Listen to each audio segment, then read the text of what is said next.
Okay, good morning, everybody. We could begin. Torah Rebbe, page 4. Hope to finish the Maimer today. Page 4, close to the top, the first column. A few lines into it. In the Hebrew, it's Bais, column 3. Daf Bais, column 3, Torah Rebbe. We want to dedicate today's class in honor of Carolyn Jarisho, Chayei Bas Rebbe Avram Yitzchak, whose yahrzeit, second yahrzeit, is going to be this Shabbos, the 22nd day of Cheshvan, sponsored by her son, one of the pillars of our class, Yosef Chaim HaKohen, or Jonathan Jarisho, her son, her beloved son, who she was so proud of, her family, and she was an extraordinary, special woman, a great therapist, truly connected and empowered her clients. Grew up in a place called Massapequa in Long Island, which people don't know. Rebbe Shraga Feivel and the Lovitz wanted to turn it into a Yerushalayim. And she grew up there and came close to Yiddishkeit there and raised a beautiful family and touched many people. So we dedicate this class in her honor. And may your mother's soul remain an eternal source of light and love and inspiration for you and your whole family.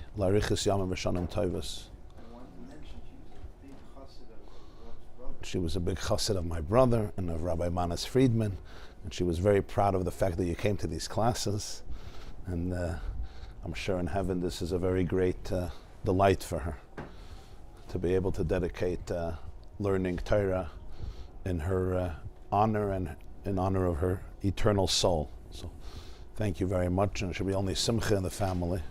B'tov hanirva nigla. You should have a lot of nachas from your children so she can have nachas from her grandchildren. Thank you, thank you. Also, we miss Reb Shlomo Kaller, who was here for many years, but he's still with us virtually. And dedicated in the memory of his grandmother, Leah Bas Elazar, in honor of her yahrzeit, Dalet Cheshvan, Tovshin Samachei. So Reb Shlomo, K'deg Reb Shlomo. Now he's Roya Ve'enei Nira. You know what Roya Ve'enei Nira means? He sees us, we don't see him. Tehei Nishmas Tzura B'Tzura Chaim, Leah Bas Rebbe Elazar, and may she remain an eternal source of light and inspiration. And ekitzu v'rananu sheich neyafar v'heim b'toicham b'karav mamash. I see it went dark. Why did it go dark? Let me just tell.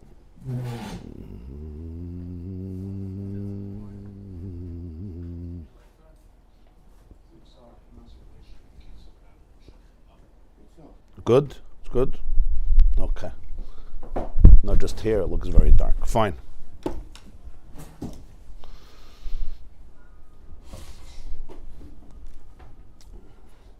So last year we went into the last leg, so to speak, the last leg of the final inning, or the last leg, the last chapter of the Maimer, and that is Ratzei and Shoiv, the way it's going to be in the Mashiach, Geula, state of mind and consciousness. After explaining at length what heaven and earth is today, what they represent, Shamayim and Eretz. Eretz is the concept of Ratzei, the yearning that's created from the gulf, from the pain of separation, or at least the perceived separation. And the Ratzei overcomes that. It's knowing what I want and who I want, and therefore what I don't want and who I don't want, what I do. And that the Shamayim always reciprocates, it generates a flow from heaven, just like rain, where the vapors of the earth, of the oceans, ascend, ve'ed yalamin ha'aretz, ve'hishkes pnei ha'adama, and it responds, it reciprocates.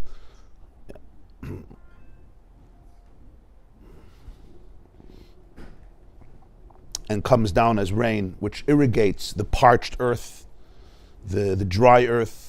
Like David HaMelech says, Tzama lecha nafshi, kama lecha besari be'eretz, tzia va'ayef b'li mayim. Eretz Tzia is parched earth, dry land, exhausted earth. You could see the dryness because bli mayim. And that creates the tzamalach hanafshi, the thirst.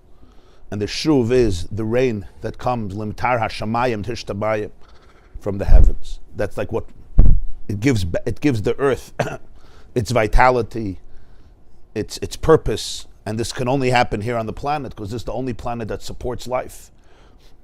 So with the ratzoi to go away, you're not going to get that rain. It's precisely the craving and the yearning of earth that then brings the water down back to earth that becomes paradoxically the source of life.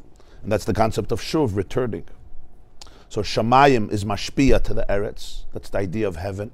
Limtara shamayim tishtamayim, hamachasa shamayim ba'avim, and meichin la'aretz mater, we say in the morning. He covers the heaven with clouds and prepares rain for the earth. So that's the quality of ratzeh and shuv that he spoke at length about, with all the details that we discussed. And the last point, he discussed the idea in Kriya Shema that we say every day, Hishamru lechem, be careful. Pen yifta levavchem v'sart Yisrael shebechutz la'aretz, oivdei avodah zarah b'tarehen. When I go outside of the ratzeh, chutz la'aretz, outside of my own ratzeh, outside of the true ratzeh. So I end up worshipping all other type of things. As he says, Kol klipa hamasteres nikra lekim achedem. Every klippa that blocks is called a lekim achedem. And I start replacing that and substituting it. And the result is, the result is that the person becomes disconnected from themselves. And the flow of life and irrigation is not there. There's a deadness that sets in. There's a dissonance and an alienation. Instead of the Aretz becoming an Eretz HaToiva, the person becomes lost in all different types of distractions, and one can internally feel that disconnect and the pain of that disconnect. I may be robotically, doing functionally, I may be functional and like a good machine, but the life, the vitality, the rain that gives earth its life, its vegetation, its produce, the ability for it to come alive, for this you need the water. With the water, nature starts dancing and swinging. Today we have a morning of rain. It's been a while. There was a drought. So it's exciting. It's Gishmei Bracha. This is the season of rain. The Mishnah says in Tainus that at a certain point in Cheshvan, when it wasn't raining, they started, the Cheshvan Kislev, they started to be geyser tinier. So, you could see the trees, they were waiting. They need their water, right? We don't only get to drink, they also need a drink. So that's the shoiv. Spiritually, that's the shoiv that comes after the ratzeh.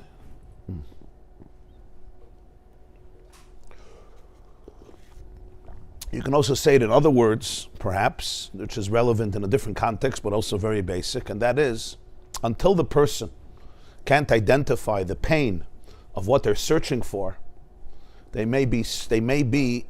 never be able to find what they're searching for. Because basically I'm substituting it. It's hard. To stay in the real ratzah is very hard. Because it's extremely easy not to identify what I'm really searching for. When I don't identify what I'm really searching for, so I look for this, I look for that, I look for that, and all the shuvs, all the forms of contentment become disappointing. They become more alienating, which only exasperates, it only intensifies the ratzoi, which was initially was connected to a counterfeit object or thing or person. And it's only by identifying the true ratzoi, which means to identify the real yearning, the real desire, or the real pain, if you want. What I'm searching for, like it says, Yediyah samach lechatzi trufa. Sometimes knowing the illness is already half the medicine, half the cure. Because identifying what I'm searching for already puts me in a different space. The person knows, this is it, now I know what I'm looking for. When I don't even have that, so I'm running here, I'm running there, I'm running there, I don't get the flow back. So this is what we discussed at length in the previous classes. And then he says, but this is all heaven and earth today. The Navi Yeshaya says, chapter 66, Hamachvav, there's going to be Shamayim Chadashim and Eretz Chadashim. When Mashiach comes, I'm going to make, Hashem says, Hini Niyosa, I'm going to make a new heaven and a new earth. What is the meaning of this? So the Alter Rebbe said this was the last point, that the definition of Ratzah is always Bittul Hayesh. The definition of Ratzah is Bittul Hayesh. Ratzah is Mebchinas HaHepech HaMenaged, Mebchinas HaBittul Shel Hayesh. Which means, what's Bittul Hayesh? Bittul Hayesh is that I want to liberate myself from the burden that I need to exist, which is a very heavy burden. On one hand, in the terms of ego, that's what life is all about. What do you mean? I shouldn't exist. It's all about my existence. That's what I'm trying my whole life, to exist. But that's the definition of ego. Definition of Ratzah is it's actually not what you want. It's the greatest burden. The greatest burden is that the ego needs to be separate and exist as a separate being, rather than in the flow of infinity, in the flow of Achdus Hashem. So that's the real Ratzah. That's the real Ratzah of the soul. Don't keep me separate, because separateness is a form of death for the soul. It's like taking a fish out of the water. Yeah, we learned the difference of Alma Diskas. A fish is in the water, and you tell the fish, nobody sees you. You don't have an ego. Nobody notices you. You're not a Metzias. Let me make you a Metzias. Let me make you something. So what do you do to the fish? You take it out of the water, you take pictures of it, you honor it at a dinner. Exactly what they do with people. You get shishi, you get shlishi, you get psicha, you get mafte, you get hagbe, you're sitting in the mizrach, whatever it is. Yeah, and what does the fish say? Tuminish kentaifus, you're killing me. You're killing me. That's what ego is to the soul. It's hard. What do you mean? People work their whole life for status, for recognition. Even if your taiva is not a shlishi, so it's a different type. Not everybody wants a shlishi or a shishi. Okay. But that's all ego. In other words, when I'm detached from myself, that becomes the substitute. I think that's what I want. The neshama wants this, like I want to be a squirrel. Much less. Because a squirrel actually 50%, actually 80, 90%, we're pretty equal. Squirrel searches for food. I search for food. Squirrel jumps around. I jump around. We have a few differences. Squirrel likes to be on my porch more than me. Okay. Actually, not more, but he spends more time on the porch. So mitzad the ego, this is what I want. And then once I'm in it, I become entrenched in it. It's like an addiction. Now it feeds off itself, because once it's working a little bit, it becomes like oxygen, but it's fake oxygen. So what's Ratzah? Ratzah is the real Ratzah, not to be in Chutz La'aretz, but the real Ratzah is the Ratzah of Bittul Hayesh, to let go of that, which is liberation. That's liberation. There's no mental and emotional liberation as when the person does not feel the pull of ego creating separateness. When the heart is open and it's full of love and vulnerability and authenticity, there's a menuchas hanefesh that comes into the soul because it knows what it's yearning for. It's in a place of real ratzah.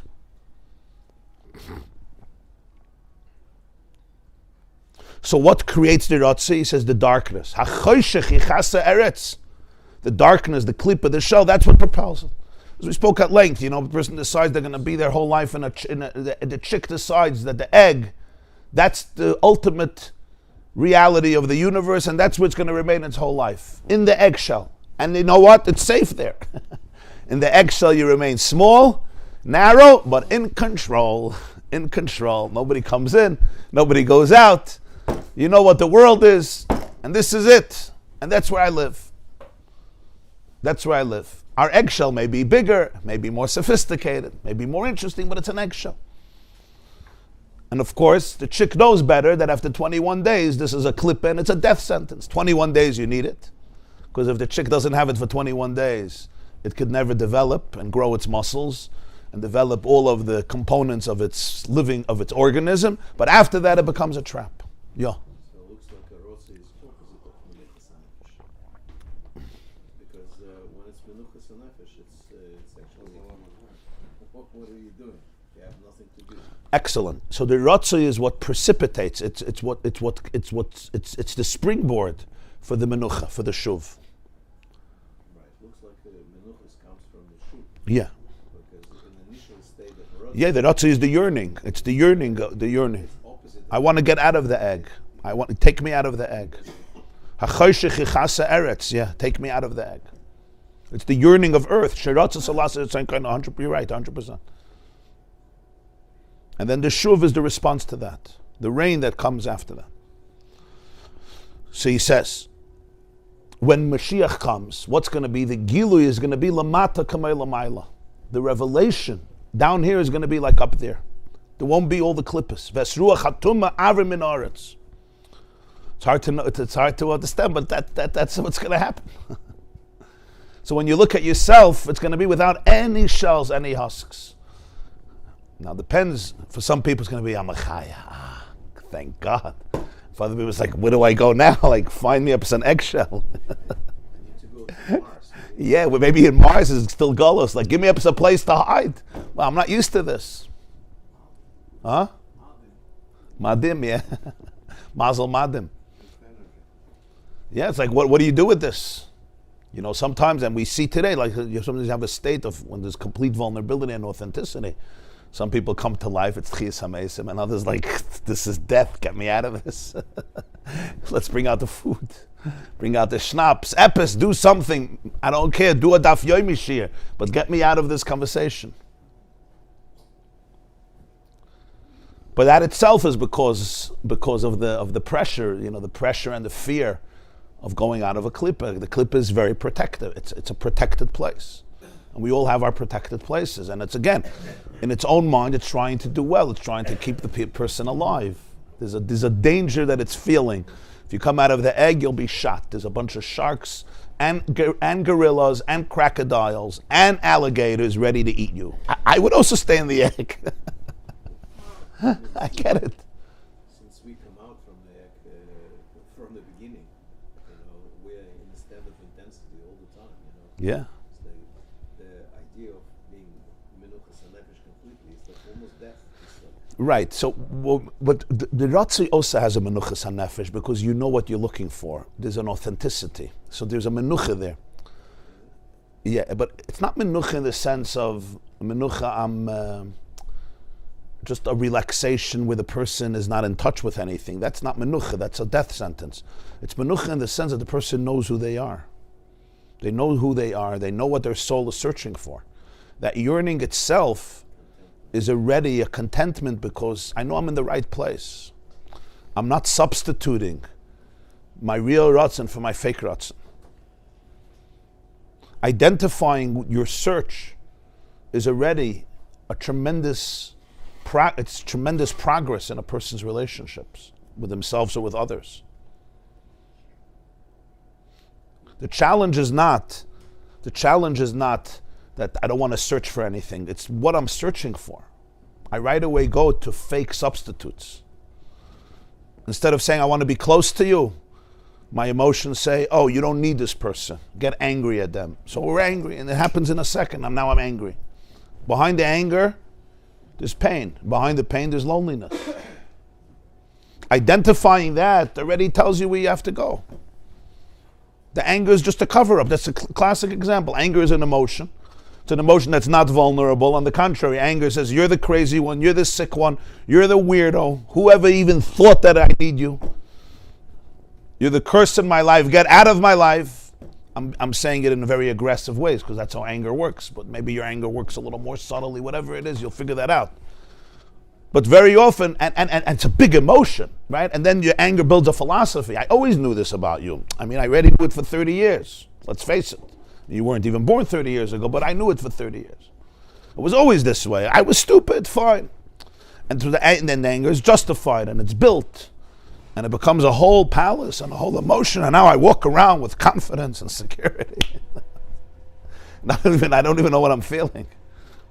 And the truth is, there's a little child there who was looking for attachment and felt rejected or felt threatened, and therefore I can't trust it anymore, so I go into anger.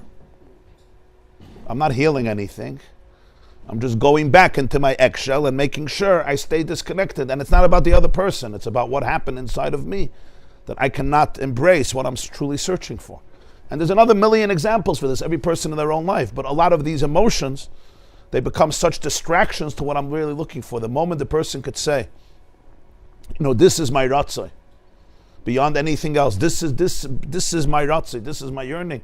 There's already an authenticity that sets into the soul, which is a source of tremendous inner tranquility, inner contentment. Makes sense? This is not easy to do. This is not easy to do. The protectors work very, very hard to take you away from your real Ratzah. B'shas Ma'aseh, the awareness of it is very, very hard. And we all fall and stumble. We go into Chutz La'aretz. It's like we're on the border between Eretz Yisrael and Chutz La'aretz. Eretz Yisrael is the Ratzah. Chutz La'aretz is outside of the Chutz La'aretz. You're on the border. The signs aren't always so clear. Huh? The signs aren't always so clear. Exactly. Signs aren't so clear, yeah. There's a Jew who's submerged in Eretz Yisrael, Gusha v'Avira, in the Gush and the Avir of Eretz Yisrael. There's a Jew who's completely Chutz La'aretz, and then, he's straddling on the border. And it's am I going Chutz La'aretz, am I not? And Chutz La'aretz is always a klipa masteris, and it's a pchina of Avodah Zarah. I embrace it, I worship it, and it makes me more disconnected. Makes me more disconnected because instead of understanding it as a catalyst and a springboard for self-awareness and self-growth, it becomes a trap, it becomes a prison. The eggshell is not a hachana. It's not a hachana, it's not a preparation for redemption. It becomes the destination. And when it becomes a destination, so suddenly my clip, instead of protecting the fruit, becomes a trap for the fruit. The fruit gets discarded, and all I have is a shell, and I'm stuck there. The banana wasn't supposed to stay in the shell, it's supposed to come out of it. The shell is important to protect it, but then it becomes a destination. I'm sorry, somebody said something. You said something. No, I'm just, it was always a challenge for me. I know why I'm in Chutz La'aretz, but spiritually speaking, there is a discontent with and some kind of hypocrisy. We're talking about Eretz Yisrael, and we're comfortable here in Monsey, Kurdish. Always was a problem in my head. So I said to my wife, just one day we'll have to make a jump. Because otherwise, ourselves are. You're saying it feels inauthentic. Inauthentic, exactly. And I could never answer it properly myself. Yeah, this is it's a serious question. Everybody has to ask themselves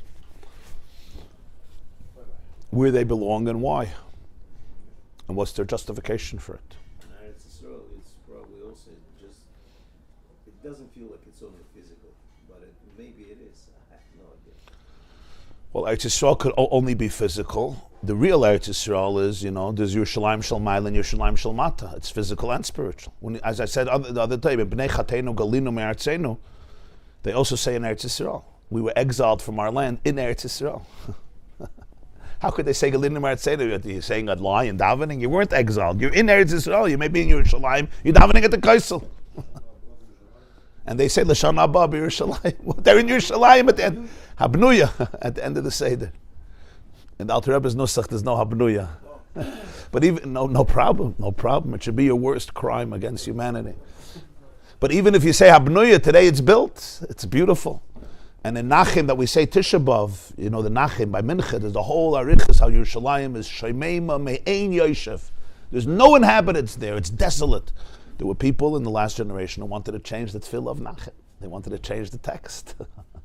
They said, we're lying, it's not true.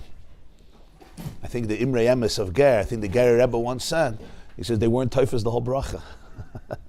They look at Yoshev as meaning that there's a physical resident in a big building in Yerushalayim on Rechav King George.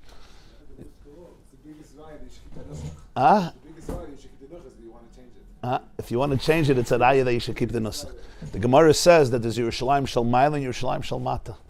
He says, Hashemeima Me'ein Yoshev is not just Yerushalayim Shel Mata, they're talking about Yerushalayim Shel Ma'ala. The true energy of Yerushalayim is Shemeima Me'ein Yoshev. Was the brisker? In what?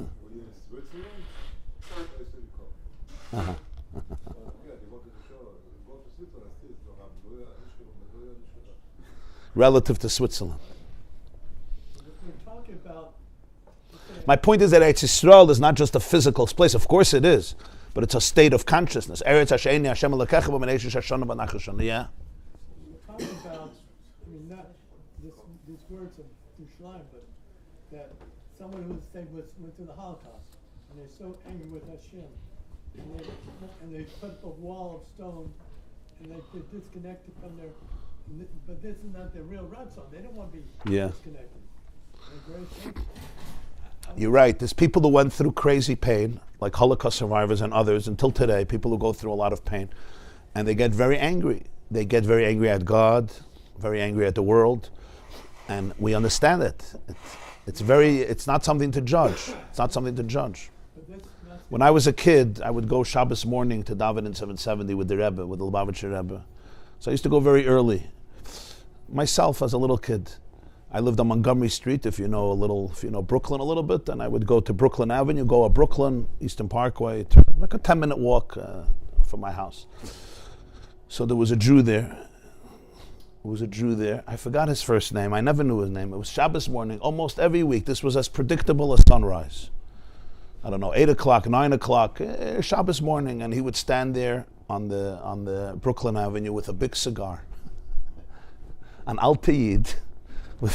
He had a big cigar. Shabbos morning, he would stand without a yarmulke, without a beard, without payas, on Brooklyn between Montgomery and Crown. Short guy, and he would just stand by one of the poles and smoke his cigar. And noch challenge. Yeah, achta zege, noch v'sikin. He did v'sikin probably at 4. He finished Daf Yomi Yerushalmi Bavli, and then he came out for Menuchas Shabbos. And in Yiddish, he would turn to him and he would say, Ingele, wie geiste? Ingele, where you going? And I would say, ich gehe in Shul. Ich gehe zum Rebbe davenen. Zum Ebersten. I'm going to Shul, to the Rebbe, to daven to Hashem, to the Rebbe's Shul. So he says, zu wem geist du davenen? Who are you going to daven to? I said, zum Ebersten, to Hashem. So was hat geheiget 6 million Yidden?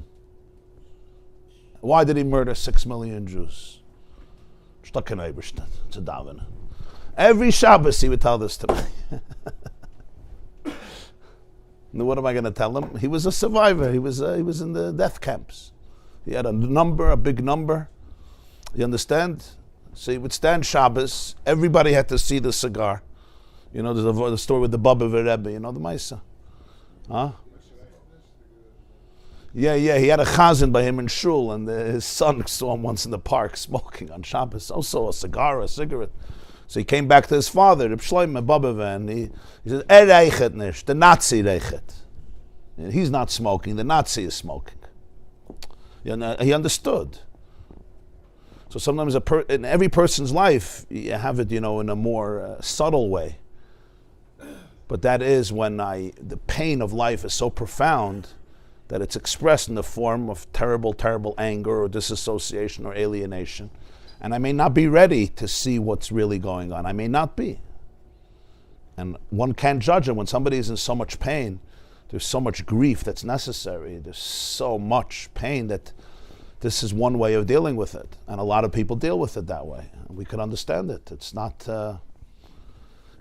something to judge ever. Well, he didn't lose his Jewish identity. No, he didn't lose his Jewish identity. The Nazis smoked. Yeah.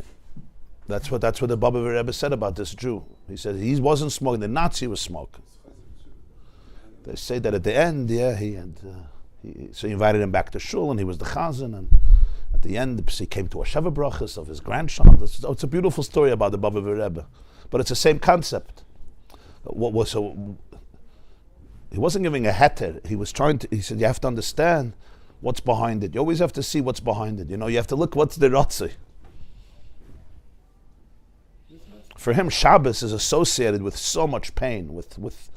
For him, keeping Shabbos is almost, in his own mind, keeping Shabbos means he's endorsing what God did with the Holocaust. He feels cruel. By him standing with a cigar on Shabbos and teaching we were little kids. I was 6, 7 years old. I wasn't 15 years old. He was trying to explain to me that I should become an atheist. It's a great thing to explain a 6-year-old. But in his mind, he was doing justice. Like, just think about it. Why are you talking philosophy to a 6-year-old, 7-year-old kid who's going to shul on Shabbos? You don't want to go, don't go. But in his mind, just imagine, Auschwitz was in front of him. It wasn't Shabbos morning going to shul in Brooklyn. He was still in the darkness of the Holocaust. He couldn't sleep Friday night. He probably had nightmares. So his cigar was like his only way of saying, I'm protesting. This was his protest. Against whom? Against the Creator, who he said doesn't exist. And why did he turn the Creator into something that doesn't exist? Because then actually he could somehow make a little peace with the fact, it's just Hitler. But this is all tremendous suffering that people went through, that we have no asaga b'chlal. We have no asaga, no comprehension of it. I found him very cute. I liked the guy. I would talk to him. He was a very geschmackayid. He was a vadamayid. And I would laugh, this part I would laugh off, but he never wanted I should go to shul. Every Shabbos, he was a very geschmacka guy. He was like a vadamayid. And I'm sure because he was such a warm person, that's why, he went to the other extreme, because he was so sensitive. He was a warm person. Like he really he liked children. He loved children. I don't know who he lost. I never asked him a story because I was a kid. I didn't think of asking him. So I don't know if I haven't seen him. I don't know in how many years. This is like 45 years ago. And he looked like an old man then. He had white hair. But he was a very warm person. He was warm. Like he would even say it with "Wie geist die Ingele, wie geist." And he never got tired of saying it.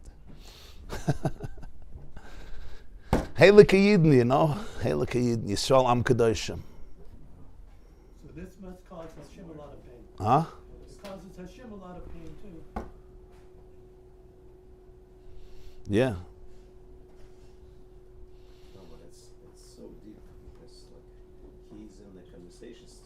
By doing this, he's in conversation with God. Yeah. Because he said he's God. We never do this. Yeah, of course. In many ways, I saw this as very, very spiritual. Like he's still talking to God decades later, right? And he's in a conversation with him and he's still busy denying him. What? Yeah. They say the opposite of love isn't hate, it's indifference. Yeah. So he's Very good. The opposite of love is not hate, it's indifferent. Well, indifference, and he was not indifferent. He was not indifferent. In many ways, his relationship with God was more alive than many other people's relationships with God. Because he didn't take it for granted. It was real. They were challenging each other. They were wrestling with each other. Many people, God exists and God doesn't exist. It's the same thing. Hein v'lav shavit. He exists, fine. Okay, I'm not an atheist. Doesn't make a difference. Fine, you exist, God exists, Yasser L'Gailam exists. Okay. And the black hole exists. And maybe there's even UFOs who exist somewhere between Mars and Venus. I don't know. Right? You're an atheist. Okay, I believe in UFOs. What does it cost me? There's no relationship. Right? Believing in God, what does that mean? This person is an atheist. In other words, his atheism sometimes has in it more depth, more emunah. It's God is challenging him. Kisarisa, there's a wrestling match. And deep down, if you would speak to him, you would probably see a heart that is so much love and probably lost everything. Again, I don't know his individual story, but it was pretty obvious that he lost everything. He was a lone man. There was nobody else. He didn't have kids or grandkids. I don't know what he lost, but I'm sure he lost everything.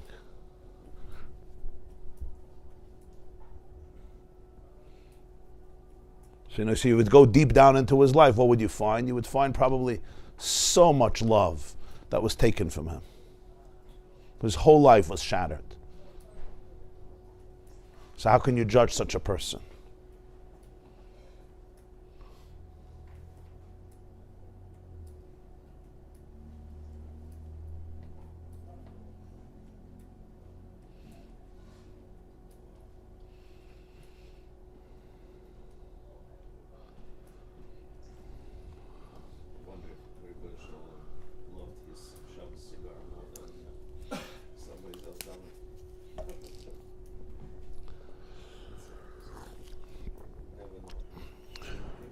More than being stonewalled. Someone doesn't.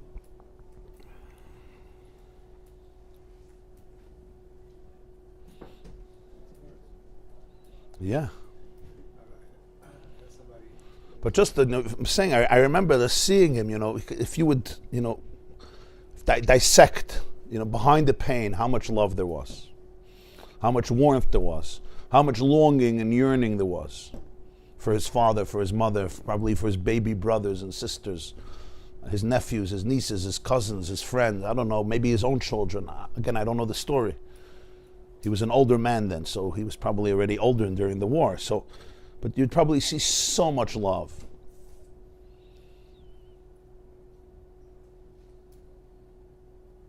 And this was his conversation every Shabbos morning. You're talking about in the 1970s and 80s. It's not 1940s and 50s. This is decades past already. Everybody moved on, They built lives, they built businesses, they built communities. And he was still Brooklyn Avenue, Shabbos morning with his cigar. I can't remember his name, but he only spoke in Yiddish. He wouldn't speak in English either. He wouldn't speak in English, only Yiddish. What do you say? He also has a tattoo of the pasuk here. I can't get tattoos on his side. And I heard that it's such a holy tattoo. That he can't get a dragon. A skeleton. A girlfriend. Yeah.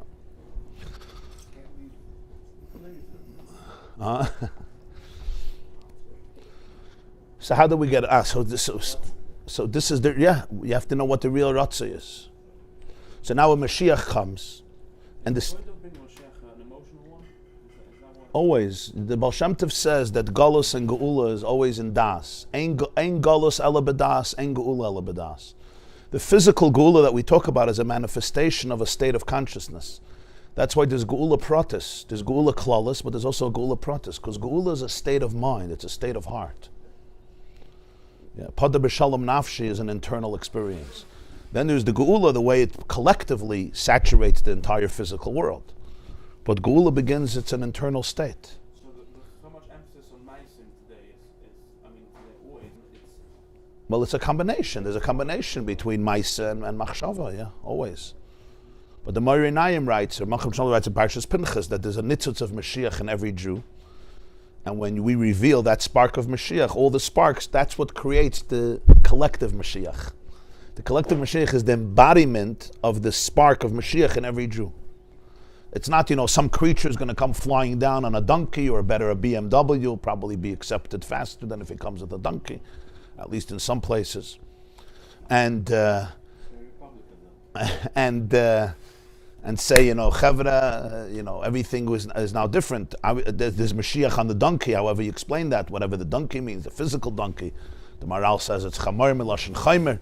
But the physical Mashiach, the person, is an embodiment of the collective consciousness of Knesset Yisrael, but it's really every person's spark. So there's the Mashiach in each person. There's the Ridi, Al Tigu b'Mashiachai, Elu Tinekal Shabes Rabban, right? The Gemara says in Shabbos, there's the child, the inner child, that's Mashiach. And the inner spark of Mashiach of every person that comes together to create the collective Mashiach.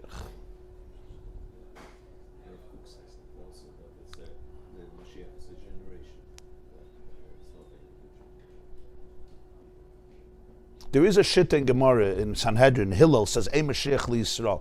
He says there's no individual Mashiach. It's just like a movement, a reality. But the Chachamim disagreed. On the Halacha, we say there's Melech HaMashiach. There's a person called Mashiach. But what does that represent?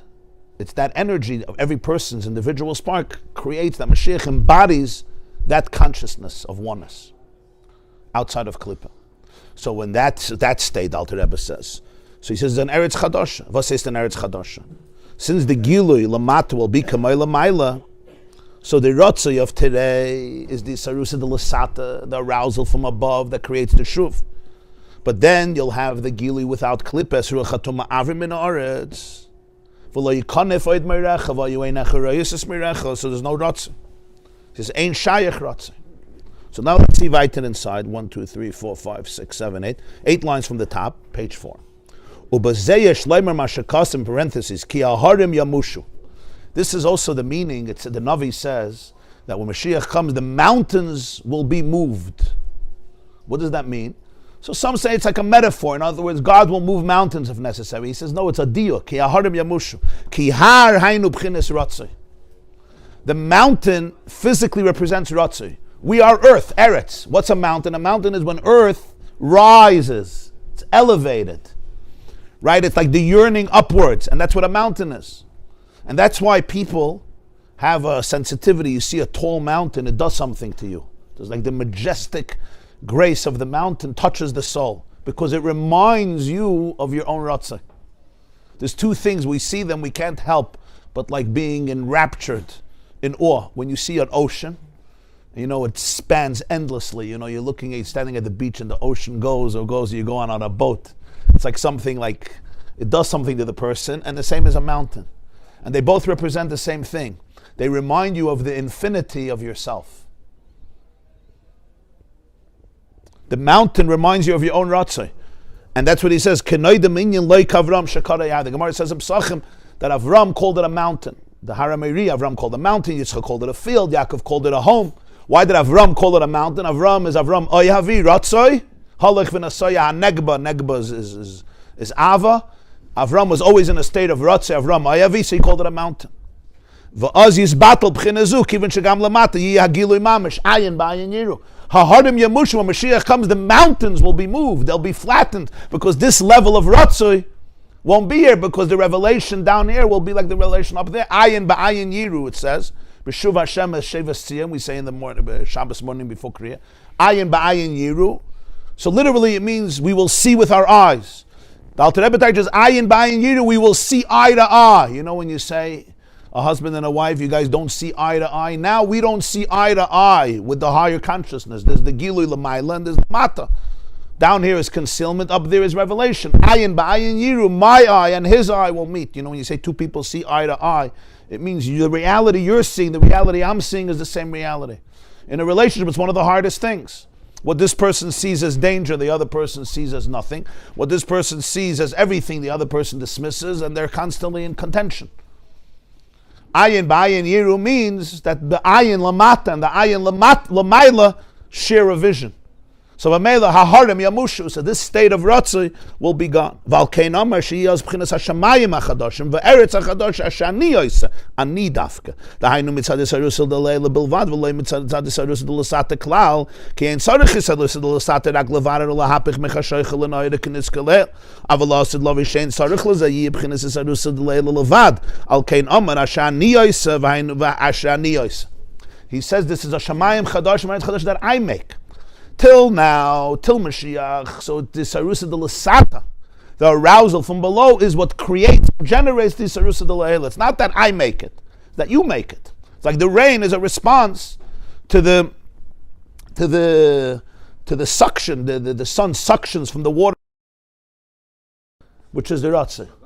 Because there's no darkness. You're out of the place of Klippa. So therefore he says it's Sarusa de Lahela, it's Ani Oisa, I make it. That's why it's called a new heaven and a new earth. There's going to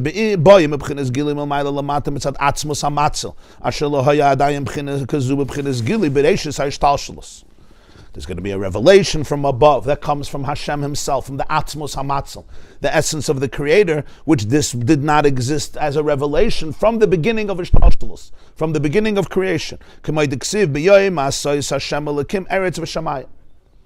We say in Bereshis, the day Hashem made earth and heaven. Inyan Elikim, and that's where the name Elikim is used. Inyan Elikim zeu b'chinas hainu b'chinas hatzimtzum v'hester. Elikim always represents tzimtzum, concealment, restriction. Because Elikim is begematria, the numerology of Hateva, 86. And Elikim represents the name of Hashem that conceals and obscures and condenses.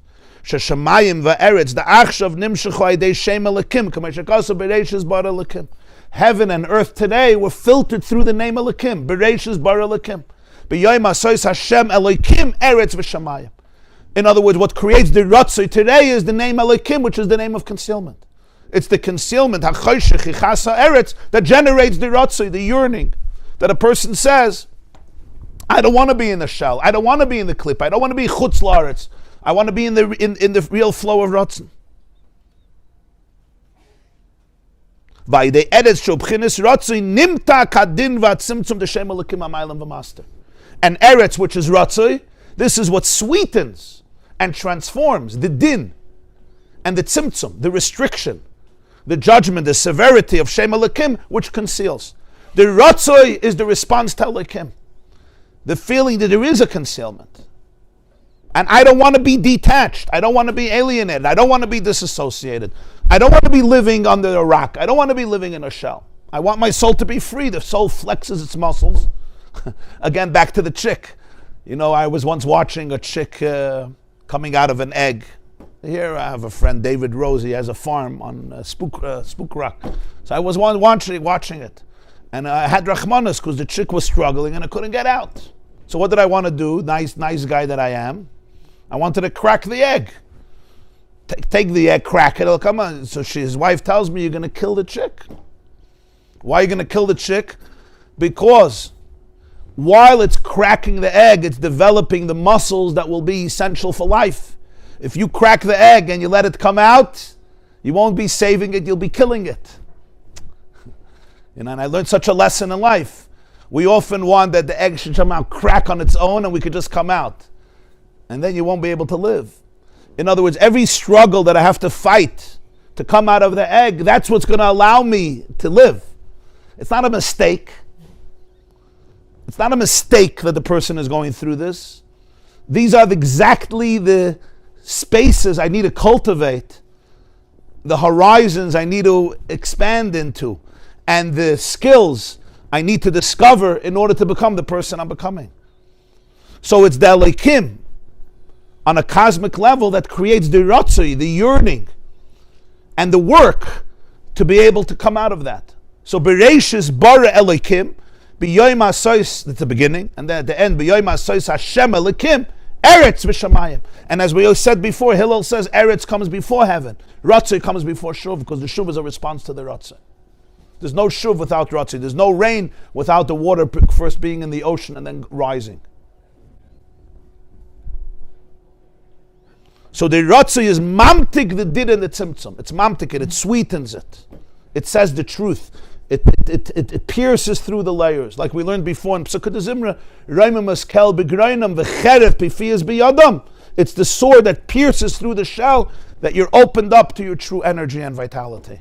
You're not disassociated. You're not apathetic. You're not uninterested. The Ratzoi of the soul is the truth of the soul, but I need to open up the blockages. And then it's very obvious who you are and what you are.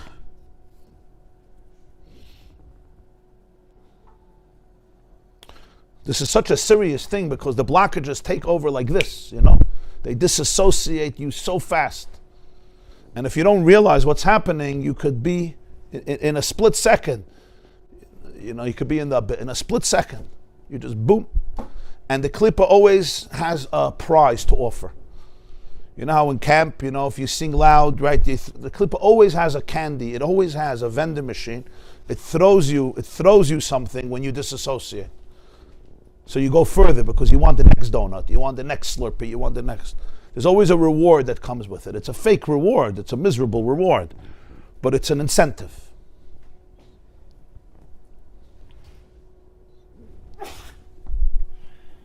V'zel b'yoyim ha'sois Hashem Elokim shenichlal Elokim zeh b'havaya. V'zel pirush ha'sois Hashem Elokim hainin yichud v'iskalus shemes elu yachad v'kol zo adei eretz v'shamayim b'chinas ratzei v'shoiv. It says the day Hashem Elokim made earth and heaven. So it's Hashem and Elokim working together.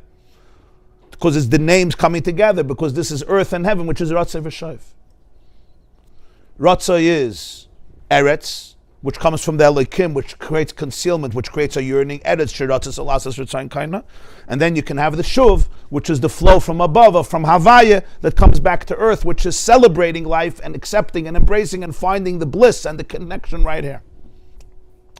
Ach tzarich liyas eretz kadma davke b'chinas ratzei tchila. You always, earth comes before heaven. So when there's a machlokes in Maseches Chagiga, I think it's Daf Yud Bais, what was created first, earth or heaven? Beis Hillel says Shamayim, Eretz Kadma. Beis Shammai says Shamayim Kadma. What's the machlokes? What Hashem created first? And everybody has a pasuk. The pasuk for Beis Shammai is Bereshis bara Elokim es Hashamayim v'sa'aretz, heaven and earth. Beis Hillel says no. At the end it says Eila told us Hashamayim v'aretz b'yoyim ha'sois Hashem Elokim Eretz v'shamayim. He created first earth. It looks like semantics, mamish semantics, as though the other person didn't know the other pasuk. But the Rebbe says no, it's not a machlokes. Beis Hillel is talking bizman hazeh. Beis Shammai is talking la'asid lava. We know it says in the Arizal that l'ba'asid lava Allah is like Beis Shammai. them is what comes first. Bais Hillel says, Eretz always before Shemayim. There's no shuv without a ratzah. The ratzah is what allows for there to be a shuv. The sarusa de l'sata creates a sarusa de l'ela. If I don't have a ratzah, then I don't have the real shuv. Like we always say, shuv is returning from somewhere to somewhere. You're bringing the awareness of ratzah and integrating it into your present space. And it's what heals the present space. It expands it.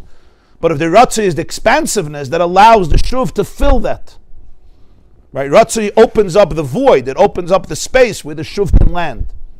So there's always a ratzah before the shuv, because if there's no ratzah before the shuv can just become a form of, external complacency, distractions, rather than true integration. So there's always eretz and then shemayim. But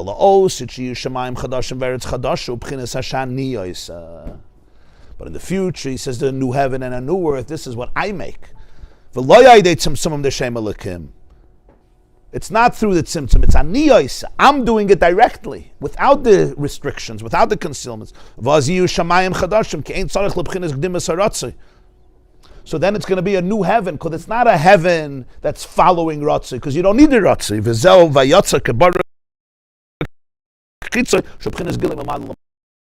The Navi says, his arrow will shoot out like a lightning, which represents a gilui, a revelation from above. So it's a new heaven. Today the heaven is always a response to earth. Shemayim comes after Eretz. Eretz kadmul Shemayim. Ratzah then Shoif. But the whole reason there's Ratzah is because of the darkness. There won't be the clip in the darkness. So you don't need the state of Ratzah. That's what it means. The mountains will be moved. So what's going to be? It's going to be a new earth and a new heaven, because the heaven won't be a response. It's going to be a shaniyos. Till now, it's the heaven that's responding to the eretz, which was created from concealment, from shem elikim, from tzimtzumim. Here it's aniyos, directly from me, with pure revelation, and therefore it's a whole different type of ratzah, a whole different type of shuv.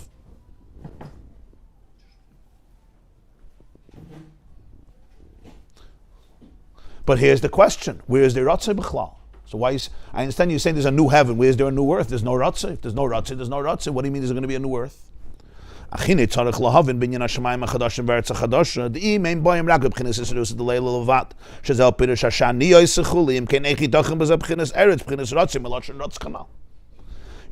me that the new heaven and new earth is aniyos. I'm making it. It's coming completely from me. An arousal from above. Aniyos, I'm making it. So where's the eretz? The whole Indian of eretz, you said, is the yearning, ratzah. I'm racing, ratz libcha, ratz lidvar mitzvah, miloshin ratz. Valeda asid loy shayech pchinis ratzah klala filimol mata kamashin is bayalel. You just explained that at the time of Geula, the whole concept of ratzah, even down here, it doesn't apply. V'kol sheken l'chayre de loy shayech pchinis zuba gilu shomol mailish pchinis ashaniyos. Certainly, you can't say, I'm making the ratzah. Even we don't have the ratzah when Mashiach comes. So certainly, he says, it's a new earth that I'm going to make. There's going to be a ratzah in God, so to speak. That for sure doesn't make sense. Even down here, there won't be a ratzah, certainly up there. But we still say, I'm going to make a new heaven, and I'm going to make a new earth. Shamayim chadash v'eretz chadash. V'lama amar v'eretz chadash ashani yoyse. Lo hayah le'la'aske rak b'chinas shamayim levad. According to all this, there'll be a new heaven. There'll be a flow, a gilui malmaila, without shem elikim, aniyos, straight, without the ratzah, because there's no darkness. As we said, ayin ba'ayin yiru, but he doesn't say that. He says there'll be a new heaven and a new earth. The pshat is the gam, the b'chinas yisarus d'leila b'lvad, yesh beis madreges halalu, the ratzah v'shoiv. So you have to say that ratzah v'shoiv is not so simple. Not like you think ratzah means I'm in the darkness, I want to run away. That's one level of ratzah. That's the level that we're used to. That's the galus ratzah. I'm in galus, I'm in a shell, and I'm yearning to be connected. I want you. I want attachment. I want real attachment. And there's only one attachment the person wants, and everybody wants, and that's at the core of all the ritzaynus. That's big, that's deep, but that's always propelled by a certain sense of darkness. He says the pshat is even in this harusa, the le'ela, you're talking about arousal from above itself, you still have these two states of ratzah and shaif. So I'm going to make a new heaven and a new earth. Where am I going to make a new earth? You don't need an earth. We don't have ratzah, certainly he doesn't have ratzah. Where does this harusa, the le'ela, have ratzah?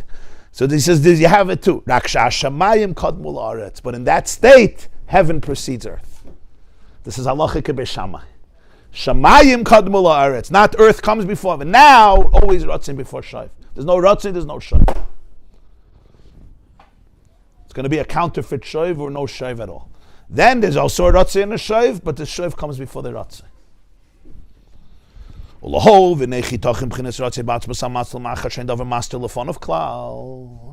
Akasha. How can this kasha itself is priceless? How can there be ratzoi in atzmus hamatzel? How can there be a sense of yearning in the core of the matzel? Matzel is the emanator, the source of creation. But there's nothing that conceals him in front of him. The whole definition of ratzoi is I'm yearning. Ich such etwas. In Yiddish it's called a mensch lechzet. You're pining, you're yearning. It's desire. Desire means I don't have it, I want. The same way we're going to exist. How are we going to exist? So what's the union of Ratzi? That's the Shaila. Ain't davar mas telefon of klal. We just said the whole union of Ratzi is the bittul hayesh, going out of the choshech chasa eretz. And that's why eretz is called Ratzi, not Shamayim. Because eretz is separate. When there's no separateness, when you're completely one, so you're there. There's nothing concealing. Hine yuv and al derech mashal. To understand this, let's use a mashal shonirayim b'chinas Ratzi v'shoiv begufa adam agashmi. Everything in biology is a reflection of divinity. Mipsari echzelaka. Ratzi v'shoiv is not just a concept in avodah. It exists in the body. In fact, it's the only way we live. How do we know Ratzi and Shoiv are so essential? Because it's the very rhythm of life. You see Ratzi v'shoiv in the physical body of a physical human being. In the breath of life, the spirit of life that vibrates through us. Shedoifik beliboy. This is the pounding of the heart. Doifik is like kol doidi doifik. The heart's clapped. The heart is banging, is pounding. V'nikra b'zoyar tfiku de liba. The Zoyar calls this tfiku de liba, the pulse of the heartbeat, the beating of the heart. The doifik, in Hebrew it's called the doifik, the pulse, which represents the beating of the heart. When you feel the pulse, wherever you feel the pulse, the doctor, the one who understands it, knows what's the state of the heart. Why? Because the pulse reflects what's happening to the arteries when the heart contracts and when the heart expands. Shachai is shebelev, the life in the heart who babin is shimedafke, ratzi v'shoiv. It comes, first of all, with the breath, with neshima. And the neshima, breathing, works with inhaling and exhaling, which is ratzoi and shoiv. Be-ispashtus, v'istalkus. There's a state of ispashtus. Ispashtus means the energy expanding. Histalkus means the energy departs. V'chein chayzer chalila. And this is a cycle. Chalila means it's again and again. Shemispashet, v'chayzer mistalik. V'chayzer mispashet. The energy expands, fills the person, and then departs. And then v'chayzer mispashet. And then it expands again. Kedoifik shabayat. Just like you could feel it in the pulse in the hand. Shachayis nimshach mispashet. V'chayzer mistalik. V'chayzer mispashet. The life extends, it's nimshach, and then it's in a state of departure, and you need a new flow of life. And this is mamish how it works with the heartbeat. Here again, the blood, the life expands and fills the person with vitality, and then right away it runs away, it departs. So there's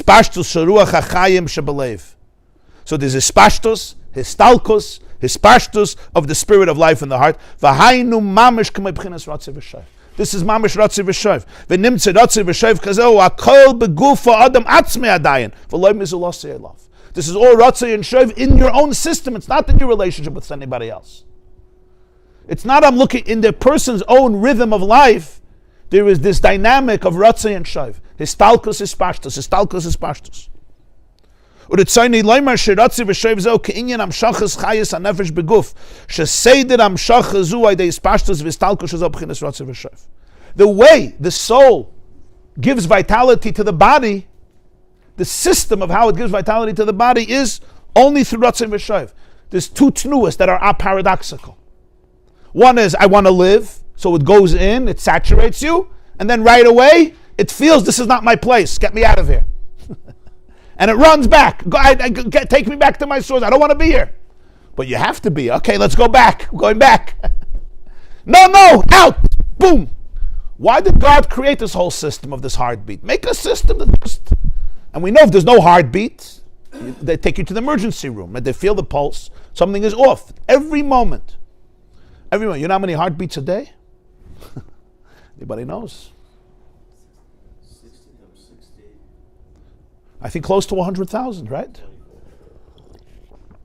We don't think about this. But this is life. That every single moment is the heartbeat. And what does that represent? All the blood needs to come back to the heart. But if it stays in the heart, you can't live. So the heart needs to contract. As it contracts, 86,000 a day. It's unbelievable. The heart contracts and the blood releases. And it carries all the oxygen and all the nutrients to all the cells around the body. I mean, this is one of the...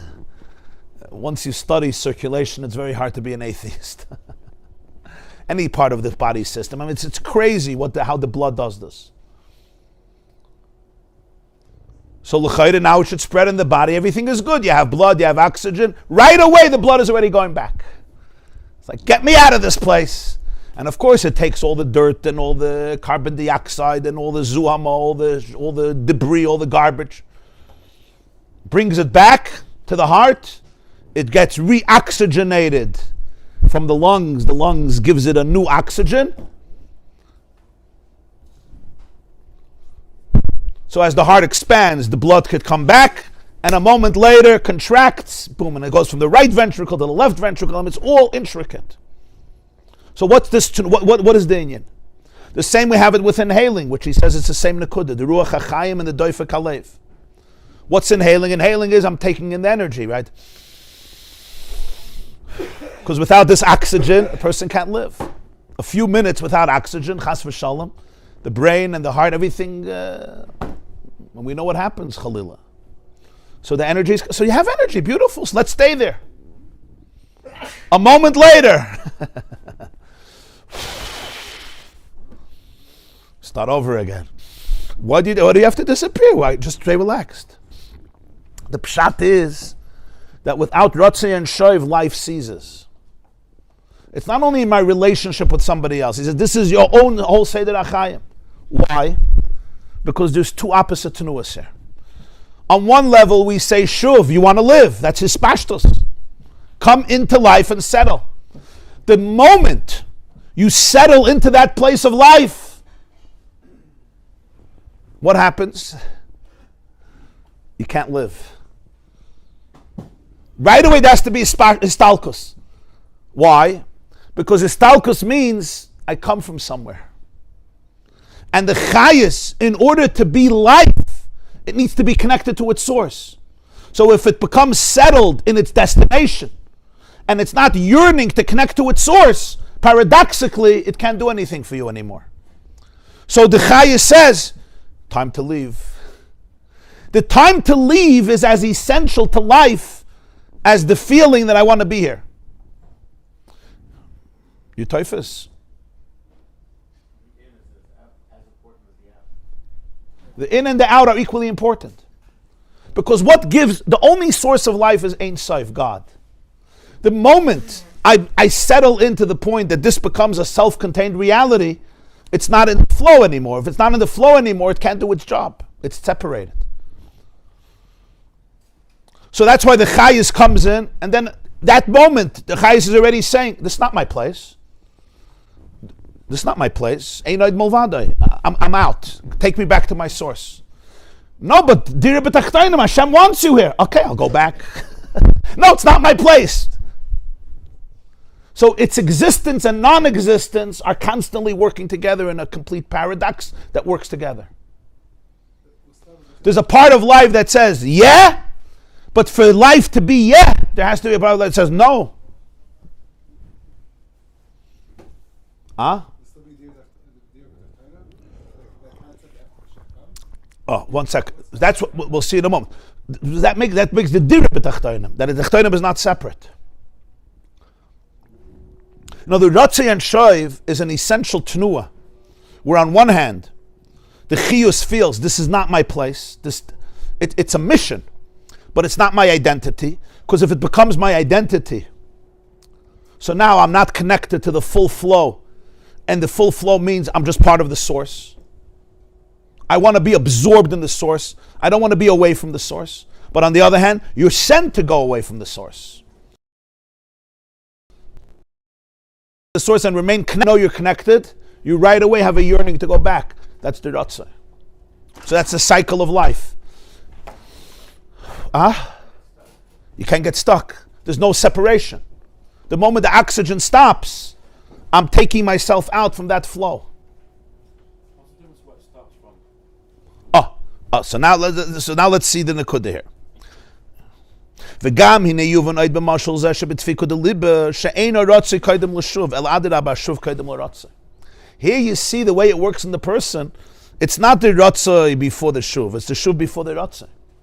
Kenida b'chush sheberishoinu hu ispashtas v'hamshachas achayas b'leiv shezokem ebchinas shuv hamshachas er bakli. First, you have the energy extending into the heart and into the body, which is like shuv, bringing the oir into the keli. And right away it departs from the vessel. And then it goes back into the vessel. And it goes back. It starts with life, giving life into the vessel, integrated, and then right away it departs from the vessel, back to the source, and then comes back into the vessel, and departs and comes back. Take a look at your breath. The breath is you take you begin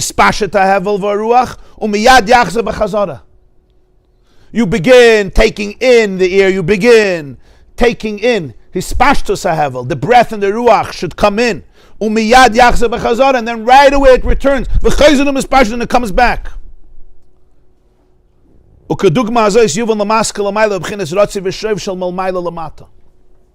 So the same is true, the Ratzi v'shev mamayla lamata, like when the life is coming, like your soul into the body, you start with shuv and then you go with Ratzi. The life comes in and then you go back. You inhale, you exhale.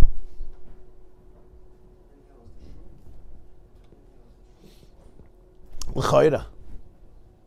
V'loy b'b'chinas Ratzi v'shev sh'achayis Ratzi v'shev sh'lan evroyim. Kim adirabba.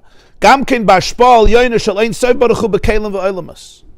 We're not here talking about the Ratzi v'shev from the creation that wants to leave. We're talking here the flow from Hashem, the flow of Ein Sof into the world, into the Kelim. V'gam afilu mamash bereishis mereishis amshachem Ein Sof baruch hu lislabish b'shoyrish b'chinas hakelim shein shoyrish kol ha'olemas al yonim v'tachtonim shayach gam kein Ratzi v'shev shu istalkas v'ispashtas. The beginning of the flow from the Ein Sof to go into the source of all the Kelim, the source of all the worlds, which are the Kelim. Over here, Yosef Ratzi v'shev. Kimiyat shenimshechem espashut tzorich liyis istalkus. Right when he goes in and gives life, right away he departs. Shim loiken yizbatlu hakelim miyos b'chinas kelim. Without that, the vessels will never be vessels anymore.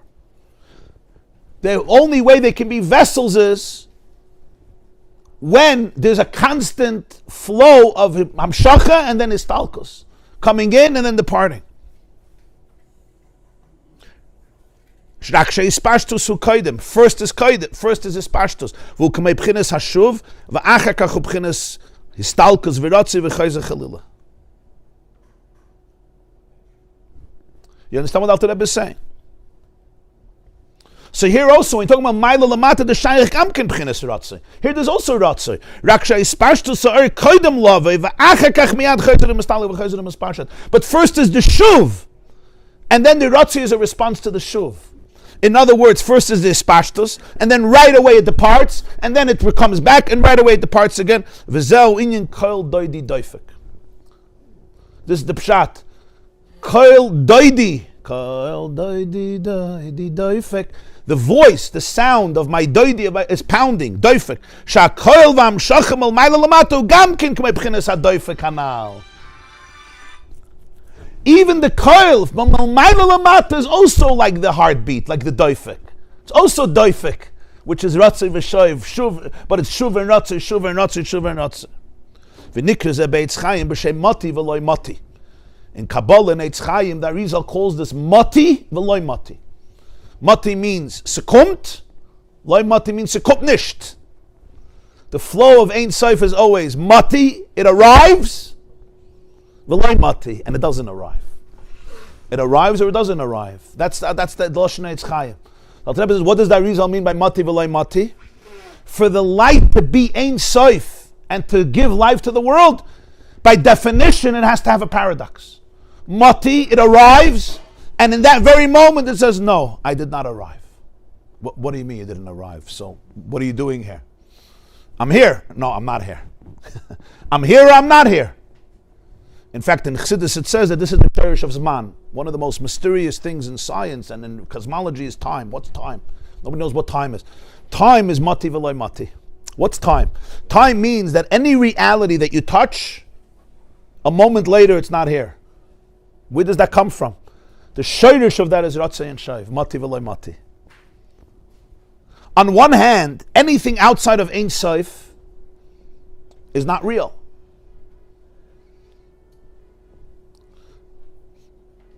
For it to be real, it's part of Ein Sof. On the other hand, Hashem wanted to create the world. So this paradox is what Mati v'loi Mati is. Mati v'loi Mati means, on one hand, the light arrives into the Keli. The moment it says, I arrived, if it says I arrived and that's the end of it, that's also the end of it.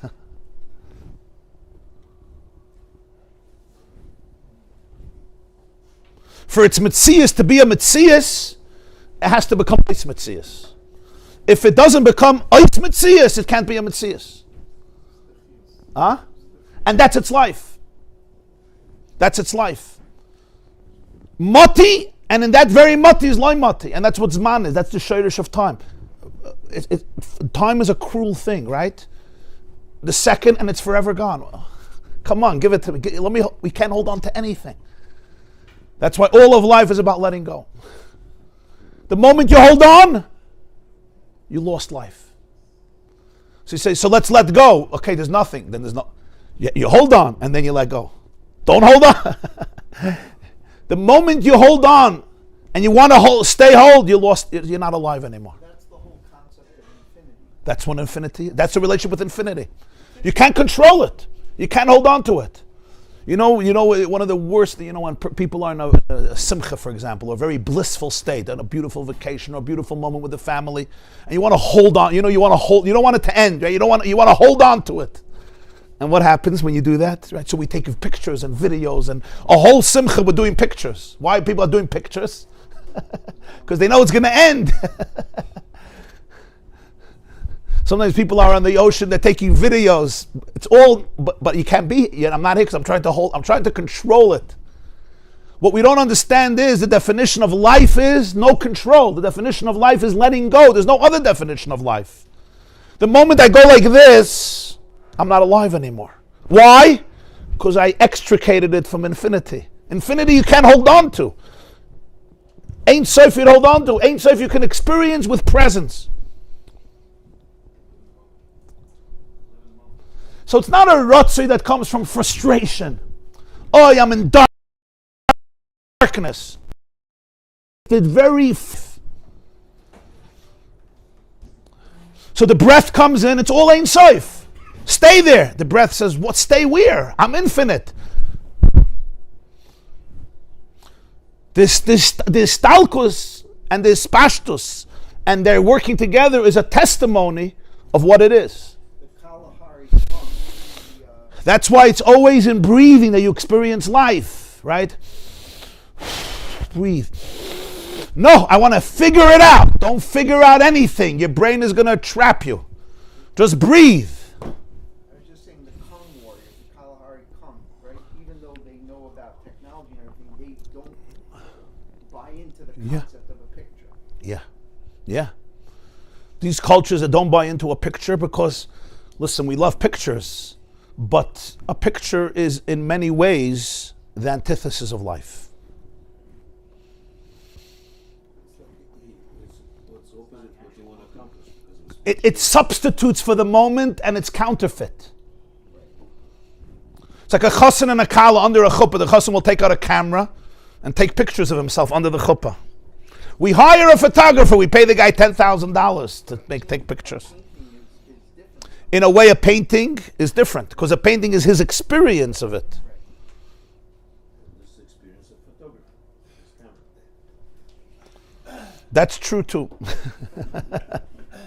The real photographers are artists. We all appreciate looking at pictures, there's no question. Yeah.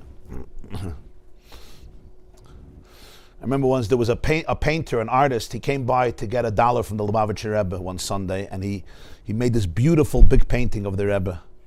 And he gave it to the Rebbe. So the Rebbe takes a look, without skipping a heartbeat, he says, better than the original. Right away, better than the original. Now conversely, yeah, there was once I think that's the story they used to tell when I was a kid. I don't know. There was the Rebbe's wife. Her name was Chaim. They lived on President, and the air condition broke or something. So she needed an electrician. She called an electrician to come fix it. So it was a Satmar Yid from Williamsburg, who was an electrician. He came to fix it. So he goes in to the house and he fixes it. And at the end, he says, "I have to ask you a question. Whenever I go to a house in Crown Heights, there's a picture of the Lubavitcher Rebbe." He didn't know who it was. So he says, I see here there's no picture. What, you have an issue with it? Maybe you should move to Williamsburg. Says, Crown Heights is a... So she looks at him and she says, I have the original. I have the original. So he was typhus. I don't need a picture. I need a picture when I don't have the original. You know what I mean? When I'm fully present... Now, I know we still like pictures because tomorrow the wedding is going to be over. I get it. But the nekuda. So holding on to life, what is holding on to life? Holding on to life means, it's that grip. Mati v'loy mati means you can't have a grip on life. Life you can experience through having a grip on it. Life you can only experience in the flow of Ein Sof. Huh? Like trying to hold water, yeah. Water is a symbol of life. Try to hold water. I mean, we create cups and we hold water. But try to hold water. You can't. Try to hold fire. The moment you hold on to it, you lost it. You see? But we feel it's a form of control. I want to hold on to it. So we do that. We try to control things. Right? The Egyptian kings wanted to create eternity for themselves through making mummies. The Greeks and the Romans built gymnasiums and coliseums and stadiums. Why? They needed to prove that they're eternal. They created monuments. All these types of things. But what does Yiddishkeit say? God lives in time as much as in space, right? Shabbos. Shabbos you can't control. Sekumt and Segate. It's mati v'loy mati. It's zman. That's where God lives in time. They created monuments in space to be able to hold on to it. We have the concept of v'shachanti b'soicham. There's a Beis Hamikdash, but I have to dwell in your heart. I'm not going to live in one building and that becomes a substitute. It doesn't. It's a symbol. V'shachanti b'soicham. Mikdash ma'at. B'chol makam asher asker Yishmael ve'elecha beirachticha. Why? Because, and this is hard for people to understand. Life is infinite. And infinity you can't hold on to. You have to let go. Infinity has to hold on to you. You can't hold on to it. You can't grip infinity. Infinity has to grip you. And if it grips you, you're a lucky man. If you try to hold it, to have it in your grip, you have nothing. You have nothing. You think you have nothing. So you take a picture to make believe you have it. How's garnished? If it's typhus, how's that picture? Das it does. The Rebbe once told a story at a Fabrengen. He said a group of students came into him in the early years. They asked him what a Rebbe is. So he said, I started to explain to them. They took out their pads and they wrote it down. So they went out with a Rebbe made of paper, with a paper Rebbe. So the point of mati v'loy mati is the chiyus comes into the keli, but the moment it comes, it never arrived. So right away it says, I'm not here. You're here or not here. You can only be here if you're not here.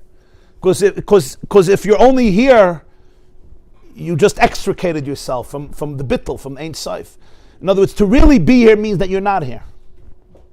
But on the other hand, you need to be here. So that's fine. So that's why every moment you can let go. But you're not supposed to let go. You're supposed to be here. But then let go right away. Learn from your blood. The blood doesn't say, I'm here. I'm not here. Going back. Bye-bye. Bye. You just came. Learn from the malachim. I just realized. Shalom aleichem malachi Ashras. Bayachem l'shalom. Tzeischem l'shalom. I came into your house 5 minutes later. Tzeischem l'shalom. Hachayis ratzei v'shoiv. If you want to be here, you have to be able to let go. The moment you hold on to it, you become stuck with it. Now you trap the energy. And it's not in the flow of Ein Sof. You can't trap energy.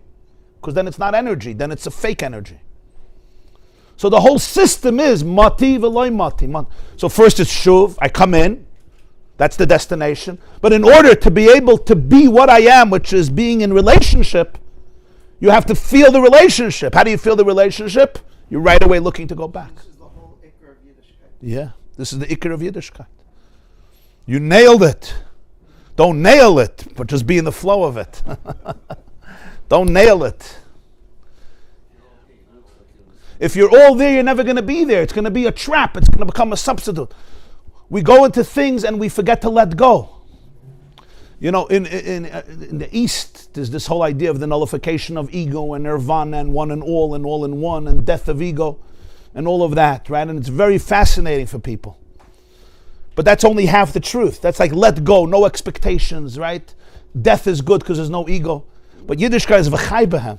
The chiddush of Yiddishkeit is not ratzoi, it's shuv. But for the shuv to be shuv, it's you need a ratzoi. Because if not, it's not the shuv, it's just detachment. It's always the ability to let go. It's I don't own anything. It's also the greatness of Moshe, and I guess could be how the other Nevi'im is just he was just a clean. Yeah, just a vessel. And it flows. It's always fun. Learn from the oxygen. Learn from the blood. They know exactly what to do. The blood got it. They got it. They got the system. The heartbeat, it doesn't stop. Contracts and expands. Sends it out, comes back in, out, in, out, in, out. That's why breath work is very powerful, by the way.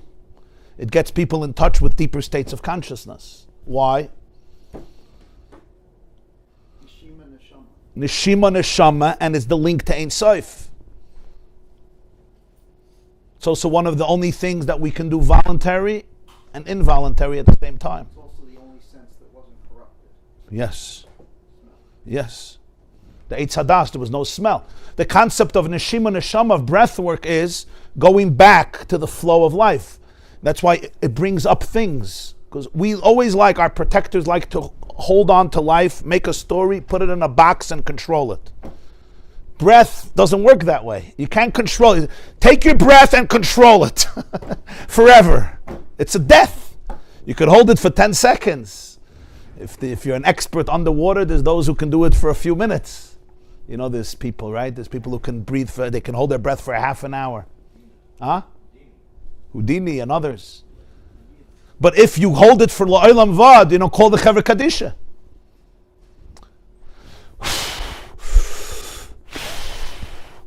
So what are you doing? I just exhaled. Why are you having me inhale? Nobody asked that question. Thank God you inhale, because you need a new life source. But now exhale. Go back. Don't stay there. Let go.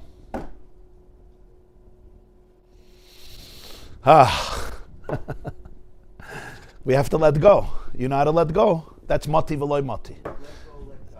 Let go, let God. And that's what time is. What's time? Time is the ultimate form of letting go. We always say, let's hold on. Let's hold. Time you can't hold on to. There's no human being. And not like you can't hold on to it for 20, at least breath you can hold on for 10 seconds, 20 seconds. Time you can't even hold on to for a millisecond. It's gone. Try to hold on to time. We want to free. They call it a Kodak moment. You remember a Kodak moment? What's a Kodak moment? Frozen in time. Halavai. Sometimes certain experiences in life, you don't want them to end. Like, there's such a tainug. There's such a bliss. You don't want it to end. When the Rebbe taught the song Anim Zmiris. Anim Zmiris. So the story he told. So this song comes from it says in Shulchan Aruch that the day after Yom Kippur you should come early to daven.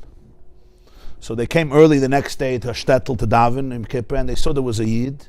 He was still in his kittel and in his gartel and in his talis from the night before, and he was standing in shul and he was singing this nigun Anim's Midas. Why? Because he didn't want to separate himself from Ne'ilah. The tainug of Ne'ilah was so deep. The yichud of Yisrael and Malka B'l Chadoi was so deep.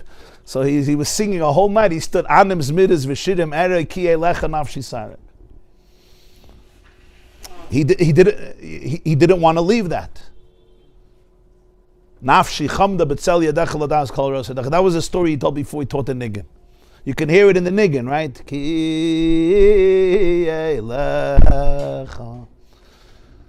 But the only way I can hold on to moments is when I don't hold it. Like you can't control it. You have to be. But with the moment we talk about that, it's like, okay, so let's be. Like somebody said, now we're going to have spontaneous dancing. We're going to break out in spontaneous dancing. Kan sarich lifkas. Now it's like a comedian doing it. Now everybody laugh. It's a disaster. On the other hand, we live life with control. We plan. We do that. We program. We program computers and we program ourselves. Right? We make a schedule. You don't just say it's any way going. Right? In other words, it's called dira b'tachtainim. We're not in Ein Sof. We're finite. We drink and we eat and everybody has a space and a structure. So how do you balance that insane paradox? Only one way. Mati v'loy mati. Ratzei v'shoiv. That's how you balance it. That when the Chayis comes into the Keli, at that very moment the Chayis says, I'm here. I'm not really here. And you know how refreshing that is. Whenever you're here, but you're not really here. Not that you're inauthentic. You're very authentic. That's why you're not really here.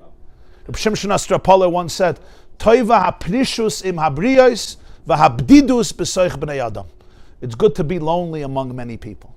They asked Rabbi Yitzchak Varka, what's the definition of a Jew? The definition of a Jew is that even when he's sitting in one place, he can be dancing.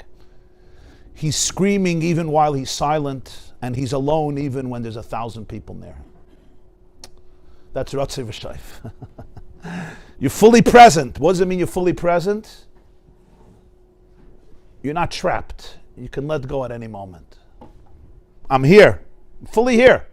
And then you can actually be fully here because you could be present. You're not taking pictures. You're not controlling. By the way, try talking to your children in this place and you'll see their attentiveness will change 180 degrees. Because children know this by instinct.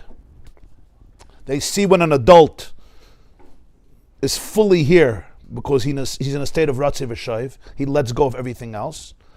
And when he's really busy, this is just another job that I have to do. Oh, you're my child. And they say that you should spend 5 minutes with your child. So therefore, since I'm an unbelievable father, so I'm going to spend the next 7.5 minutes with you so that I could be Yotze, and have the din of having a relationship with my child. And you'll see how uninterested he is. Honestly, the kid appreciates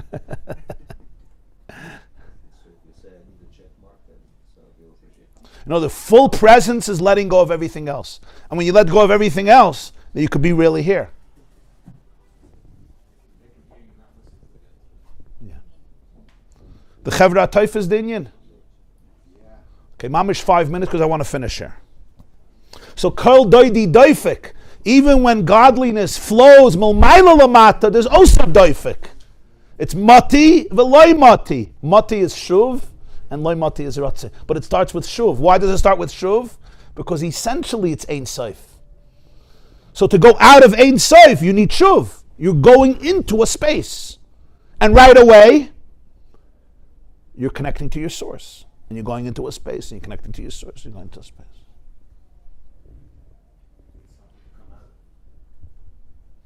That's what it means. You're always plugged in. You know when the plug, how do you channel electricity if you're plugged into the source? If the plug says, I had enough, I'm not going to stay stuck in a wall, I'm my own man. And he pulls out the plug, what happens? He's his own man and he's dead. Ratzah is always being plugged in, so the electricity, you got to go back.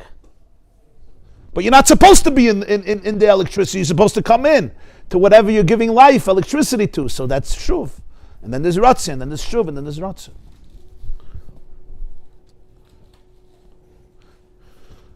B'chinas mati hu is b'chinas ha'yispashtus koydem leb'chinas loy mati. Before loy mati, there's mati. V'hakoil b'chinas ha'lekus atzmai. This is all in ha'lekus. It's not only because there's darkness. This is the rhythm in godliness. That's why Moshe says God is fire. Inyan dimyan shefa lekus la'esh. Why does he compare godliness to fire?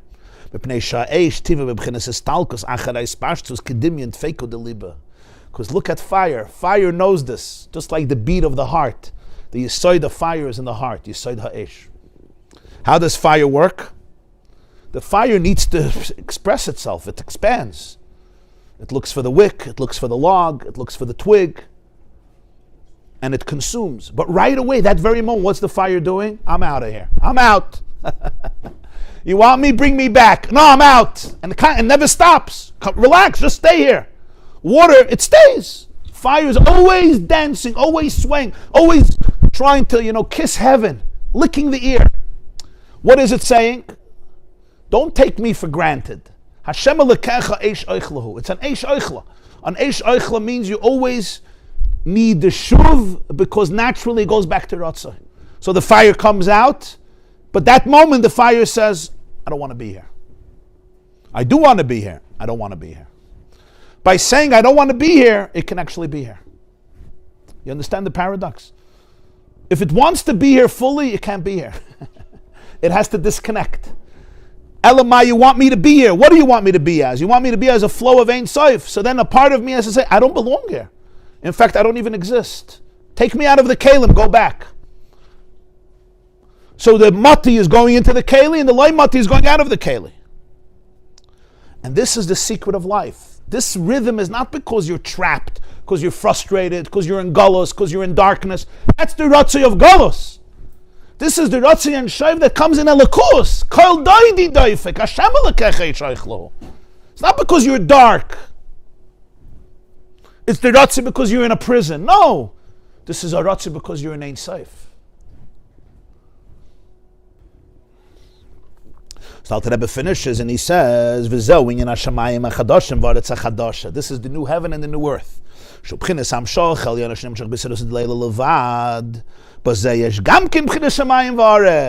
Even in the state of Mashiach, when it's all coming from Yisarus to the Leila, because you don't need the ratzah from darkness. I'm making the heaven and the earth. There's still going to be heaven and earth. The flow, that's called mati, you arrive, that's called heaven. And the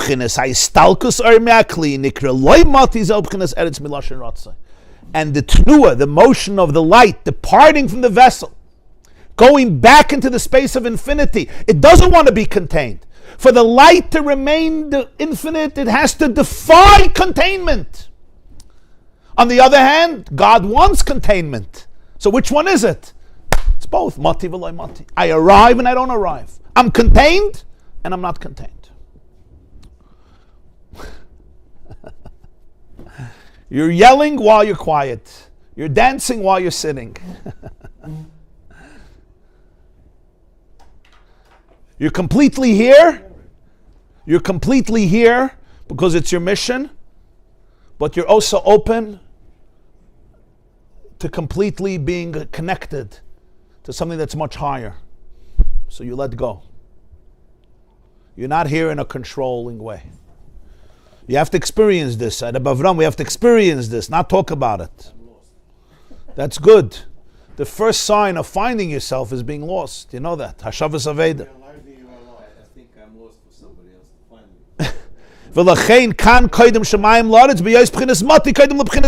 me. Heaven here comes before earth. Mati comes before loy mati. Why does mati come before loy mati? The ratzah and shayv and galus starts with darkness. So it always starts, get me out of this mishugas. It starts with frustration, with yearning, and then there's the shuv. And then there's bringing light into your situation. But the ratzah and shayv that comes mitzad elikus, It doesn't start with Ratzoi. Fakert, everything is Ein Sof. It starts with Mati, it starts with Shuv, it starts with going into the Keli, with embracing a reality that is contained. But then right away knowing, but the emes is it's Ein Sof, Einoid Mulvadai. Einoid Mulvadai, but he sent me here, right? He created a world. Okay, let me go back. That's good from the side of HaKadosh Baruch Hu. Yeah. How Shemaim. Okay, one second. Let's see. Mashenkin b'chinet b'ratzi v'shuv d'nevrayim tzarech li is tchila eretz b'chinet ratzi v'achach shemayim b'chinet shuv k'may shekosov hachayis ratzoi v'shoiv. By the angels, by the chayis, it's first ratzoi and then shoiv. Uksiv b'yoyim asayis Hashem alakim eretz v'shamayim, like we said, Beis Hillel and Beis Shammai. V'zeh winyin kasha hashamayim achadoshim v'eretz achadosh ha'imdim lefanai davka dainu b'chinet ha'pnimiz v'atzmis mashen nisarus d'lasata magaz l'sham klal. That's why he says the new heaven and the new earth, ha'imdim lefanai, they stand before me. What does it mean before me? They stand in my pnimius. It's not something that's created from an arousal from below because of concealment. It's lefana. It's with my full pnimius, my full presence. And he finishes the pasuk, Kein yamid zarachem b'shimchem. So will your children and your name also stand. Peter zarachem b'shimchem. Ubchinas isarusa de satan v'amshachan emshicha de isarusa de satan. Zarachem b'shimchem. That's your seed, your children, and your name. That's the arousal from below, and what's created through the arousal from below. All mitzvahs are called planting. Zoreya tzedakos. We plant tzedakah. And this is matzmiach. It produces Yeshua, which is a flow from heaven, from God. Shin ayin aherin in Kabbalah. Yeshua's shin ayin, 370 lights. V'shimchem hu b'chinas Kabbalah sel malchus shamayim v'yaz David shem. It says David made the name. So Kabbalah says he made the name of Hashem. Shimchem is Kabbalah's ol malchus shamayim, accepting the yoke of God's kingship.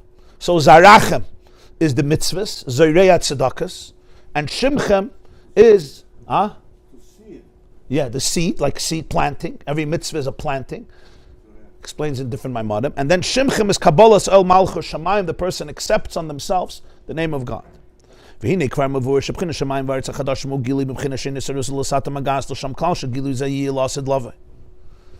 says a hafla de kavart.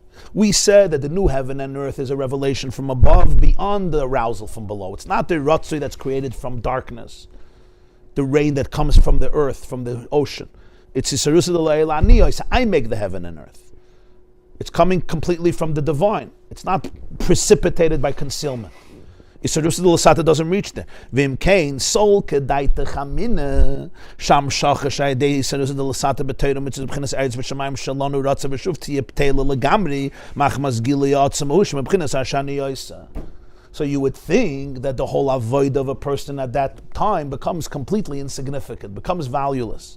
He says, Sol Kedaita Chamina, you might think that the whole Hamshach that we speak about, that comes through Isarusa Lasata, through Torah mitzvahs, the Eretz Vishamayim, of the person's Ratzei V'Shaiv is going to be completely nullified because there's going to be such a revelation from Ani Oisa. So that becomes completely irrelevant. Now, when we're in a state of Elikim and concealment, everything is based on our Ratzei V'Shaiv.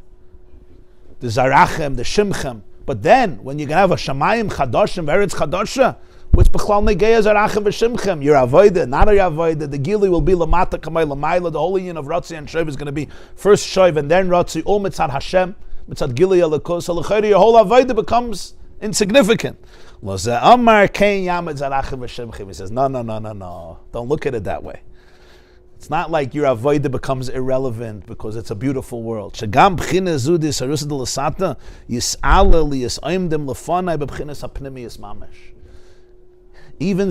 v'Shimchem, your avodah, your planting, your name, your Yisrael will be elevated to stand in front of me in my pnimius. It touches the pnimius like the new heaven and the new earth. It says, Yeshaya says, my servant, Mashiach, is going to be wise and is going to be elevated and sublimated very high. This is what Yeshaya Navi says about Mashiach. He calls Mashiach Avdi. Avdi is my servant, which represents the arousal from below. He puts Adam in Gan Eden to work it, to do Avodah, because the person down here needs to do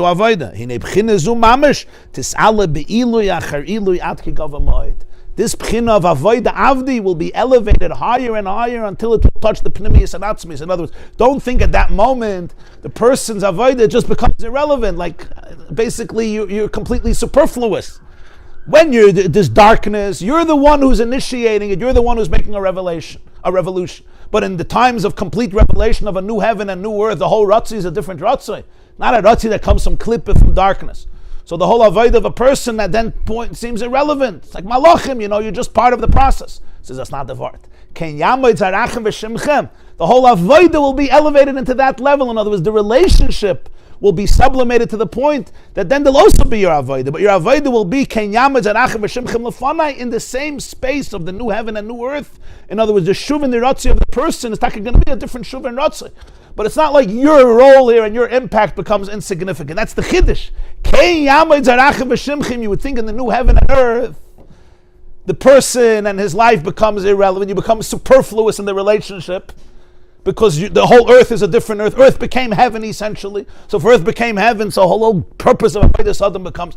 So he says, Zarachem v'shimchem will be elevated lefonai to my pnimius, yaskil avdi, yarum v'nisa v'gava, even the avdi, the avodah, will reach that space and it will touch and impact and have a relationship in that most intimate space. So even when there's the full revelation of Einoid Milvada and not the struggle that we deal with now, all the darkness. So l'chayda, everything is revealed. Don't think now this relationship becomes superfluous. You're not adding anything. What do I need you for? Mela, now you're the one dealing with darkness. He says, no, you're going to be right up there because the relationship, just like Ratzi and Shoiv, there's a Ratzi and Shoiv that comes mitzvah darkness. There's a Ratzi and Shoiv that comes, why? Mitzvah the essential revelation of the divine. So there's the relationship with the Jew that comes mitzvah avodah in darkness. And then there's the relationship that comes because this is the intimate oneness that we experience in the deepest space of reality.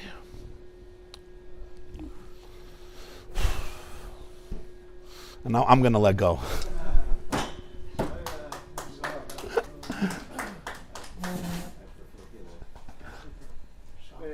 Thank you so much. I'm not here Shabbos. Westchester. Amen, amen. We should see the new heaven and the new earth. So Hillel says earth is before heaven. Shammai says heaven is before earth. Shuv comes before Ratzah. In our world, you must have Ratzah before Shuv. Asid Lavai, always Shuv before Ratzah. Hard to understand. This is the stuck here. Learn from the blood circulation, and you have to breathe. You have to breathe. You're thinking. You're thinking. You got to breathe. Holding my breath. I don't know Don't hold your breath. That's the problem. You got to breathe. say we were breathless. We breathe, and because breathing takes us out of the brain. You experience someone that takes your breath away. That's what I'm saying. That's what he just said. Sometimes you have a moment, it takes your breath away. What does that mean? Subject to the in and out. We'll just let you It takes your breath away essentially. It's ratzoi. It's going back to the source. Like, and then it's like, no, you got to come back.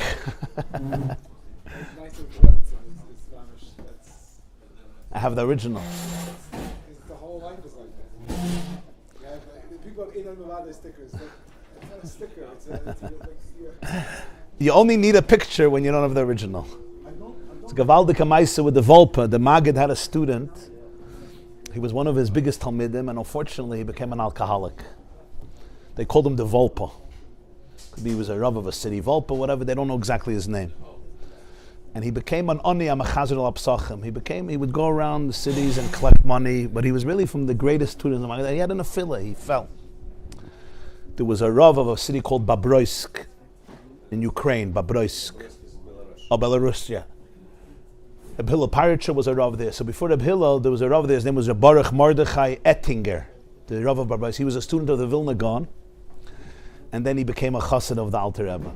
He was a huge lamdin, and he was the Rav of Babroysk. Then he went to Eretz Yisrael before his passing.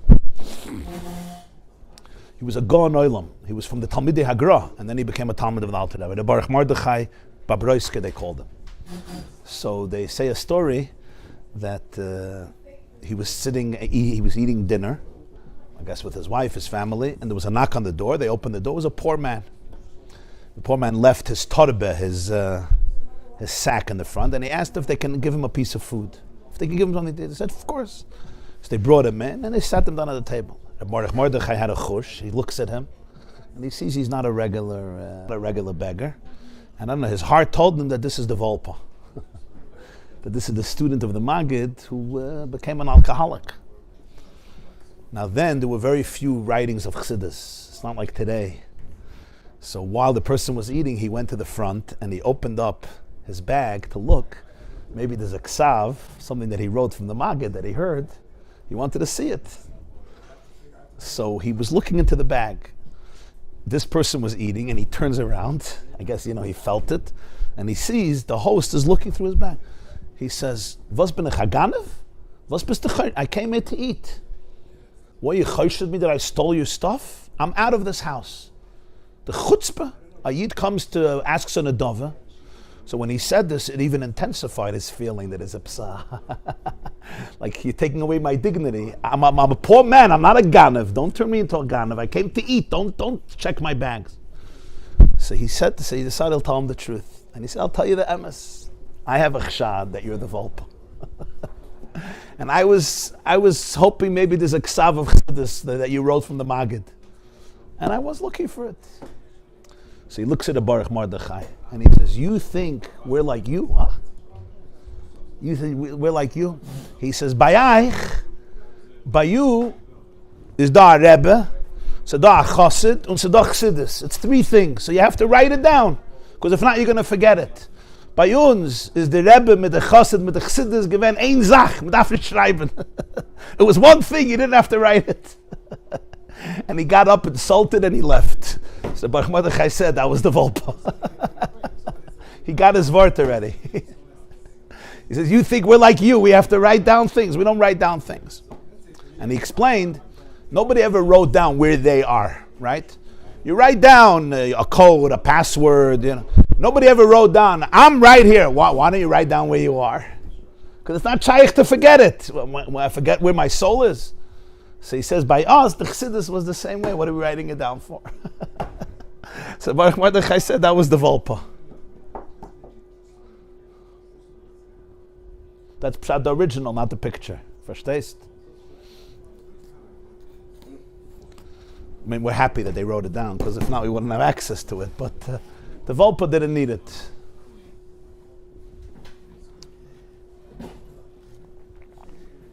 He was a big soul, but he fell. He became an alcoholic.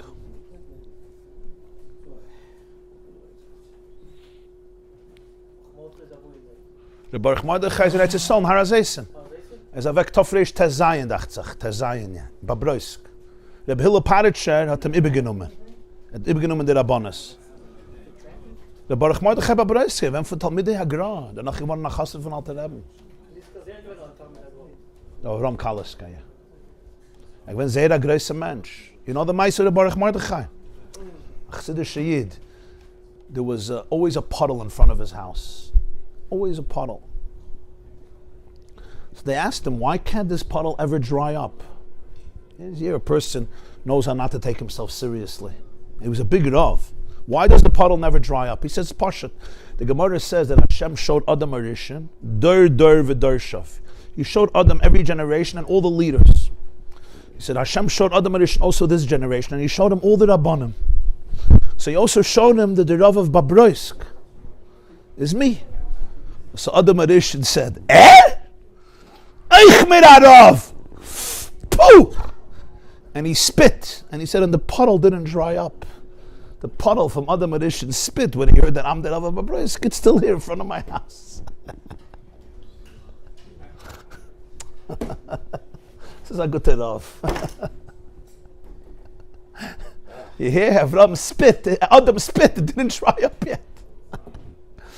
There was once a woman, she came to him, and Psadin Torah, she had a fight with another wife, and he paskined that the other woman was right. So she started to curse him. You know, Russian women, when they have, or Russian men too, they have klolos that other people don't have. French can also do it. But Russia has some klolos. So he started to curse the Baruch Mordechai, and it was really. So people told them, Macha, was you letting this woman cover that Torah curse you out? She got upset. She lost the Torah. She was cursing him. So he smiled. He says, "Sie meint es nicht. She's not serious." Really? She heard that? No, this. Sie meint es nicht. It's not serious. So somebody, why are you saying that? He says, go ask her if she would like her son when he grows up to be like me. Somebody went over to her and says, do you want your son to be like the Baruch Mordechai? Halavai, halavai, halavai. God should help you, should be such a... He says, das, sie meint es nicht.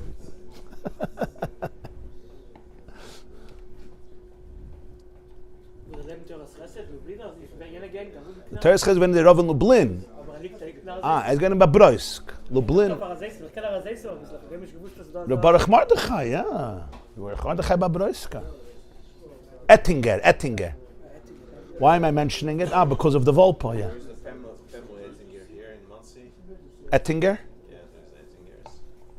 And there's the Volpos. Volpos, yeah. The Volpos, Grada, I think, are from the Vilna Gaon. Sholmber Volpo. I think from the Tzetzaim of the Vilna Gaon, the Volpos.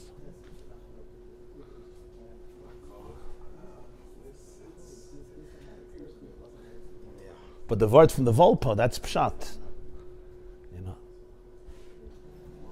You don't have to write it down. You have to write down where your pants are. You don't have to write down where you are. Your keys, your this, your that. And if I stays the Ratzi V'Shoiv for Mashiach, it's a different Ratzi V'Shoiv. The also shows the Mashiach will be, we don't have to learn Chassidus, we have to live Chassidus. Is that still? Yeah. Yeah. And the Chiddush is Kein Yamid Zarachem V'Shimchem. In other words, you could think in that space, avoida becomes irrelevant. You're not making a contribution. He says, no. I don't need you anymore, right? He says, no, then it's going to be a whole different inyan. Zarachem V'Shimchem will remain in the level of Pnimius. I understand. I understood. Huh? No, so you go back to pre-creation, so there's nobody, so God, I don't need you. You're done. What's the whole point, right? The whole idea was it's an incomplete world, so there's a partnership. You do your thing, but now we're going back to pre-creations. Alzois says that relationship won't change. So the hair from the Maimah. That's what the Rambam means when it says Olam Kilim Hagin. That's what the Rambam must mean when it That says what? Olam Kilim Hagin. What's the Rambam say? Yeah, Olam Kimin Hagin Noyek. What does it mean Kilim Hagin? But it's not the Okay. Otherwise, well, he didn't know this going Okay. I understood it. Maybe correct me if I'm wrong. I think I'm wrong, but maybe not. So that today, in a way, we need all the traumas and anxieties to understand the Ratzon V'Shoiv. Yeah. But when Mashiach comes, our Ratzon V'Shoiv doesn't have to come from anxiety. It has to come from actual light. Beautiful. Today the Ratzon V'Shoiv comes from trauma, yeah? It comes from anxiety. That's what creates the Ratzon, and that's the beauty of it. That the person liberates themselves. Correct. So we have to basically learn how to interpret those signals to go to the real world. And the Mashiach Ratzon V'Shoiv is not from trauma. It's a Ratzon that comes, what do you say, from what? From reality, from light. From reality itself, from the light itself. From divine light is in a state of Mati V'Loi Mati. And over there, Shuv is before Ratzon. It starts with Shamayim and then it goes to Eretz. So it's not dark. It's part of the flow. Now, what propels the Ratzon is darkness. It's disassociation. It's disconnect. And it's painful. And you want to run away from that. You want to go to a place of oneness. Because it's painful. Because the darkness is painful. You want to go out of that pain into a place of bliss. And that's the beauty of the Ratzon. And that creates the Shuv. It creates the bliss. Then the Ratzon itself is going to be part of the bliss. It's going to be the Oir. And then you start with the Shuv, and the Ratzon follows the Shuv. Now the Shuv follows the Ratzon, because the premise is Ratzon. The premise is the Eretz, the detachment, the concealment. B'yoyim asayis Hashem alekim Eretz v'shamayim. That's why Eretz comes before. When we start with Eretz, we don't start with Shamayim. We start everybody starts, if you're on a real journey, you start with frustration. Something is not working, right? So you basically start. If everything is working, nobody comes to any shiur, right? If trust me. Something is not working. Something. There's a yearning, which is good. It means you're alive. What shear is going to be? What would be the shear? The shear is hine yaskil avdi. Even the way he teaches avdi. Avdi is meloshin avoida.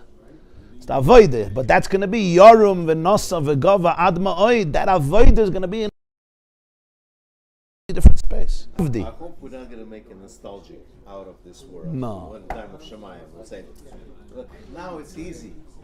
When the heel was there. Nostalgia is a form of not letting go. So that's what. Now, sometimes nostalgia is important because it gives perspective, it gives context. But when nostalgia becomes the go-to place in life, it's not letting go. The good old days, and you sit there. In old Russia. The alte Tag, the alte Zeit, huh?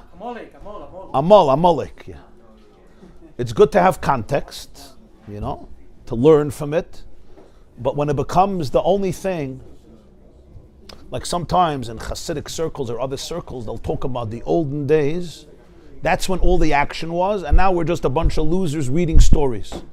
The Rebbe Meilech, the Rebbe Zishem, the Heilige this, that. Now it's good to have maises of tzaddikim, no question, but only to tell you who you are today. Don't make it like your Eltazay that had God, and we're just a bunch of parasites. It's not. That's not avodas Hashem. That's avodah Zara. That's Amol. Everything was Amol. What about today? Nothing. Nothing going on anymore. It's gone. The whole flow is dead. That's the opposite of it. That's a nostalgia. That's a trap. You know what I mean? It's about today. It's not about. Of course, we cherish the past and we learn from the past and we know about Yeridas Hadoros and this. Just going ahead of myself. So what's going to be in the time of Shemayim when Bais Shammai? What's going to be the time of Bais Shammai? How are they going to look at our experience and say, "Oh, that's how it used to be"? So the experience is going to be that the Ratzoi follows the Shuv. In other words, the Ratzoi is part of the Shuv. Yeah. It's not. I understand that. Just remember, this also You can already feel it. The moment that when we're not in a place of trauma, when we're in a place of tainug and dveikas, there's still Ratzei v'shoiv, but it's a different inyan. It's not Ratzei from darkness. Fakert, Ratzei there is light. Ratzei is, I don't want to be. I don't want to be because the I is really not. The I is Ein Sof. But the Ein Sof wants me to be. So I'm going to come back. But for me to come back, I have to know who I really am. So again, Ratzei is who I am, and Shuv is my shlichus, my mission. My mission is to be. Who I am is to be not. To be or to be not. Shuv is to be, and Ratzei is to be not. And the only way you could be is if you're ready to let go and be not. Because if you're not ready to let go and be not, then you can't be. Then the be becomes a substitute for non-being. And when being becomes a substitute for non-being, now you're a shtickle of a zara. You understand? What's a getchka? What's the problem of a getchka? I just had an epiphany. A getchka is like a statue, right? A stone. What's the problem? God is not here. God can't be he's only there, he can't be here. He could be everywhere and not. What's the problem? You know what the problem is? He's not in a stone. He's not in a tree. He's not in a star. He's not in a fish. They're worshiping the fish, Marash. The problem is, of course he's in the stone. There's no stone without God. The pshat is, you contain him. That's the issue. Of course he's in the stone. But the pshat is, this is it. This is it. You define it. And therefore kind of control it. That's control. That's shuv without Ratzei. If you want to be, you want God in the rock, no problem, but also let go.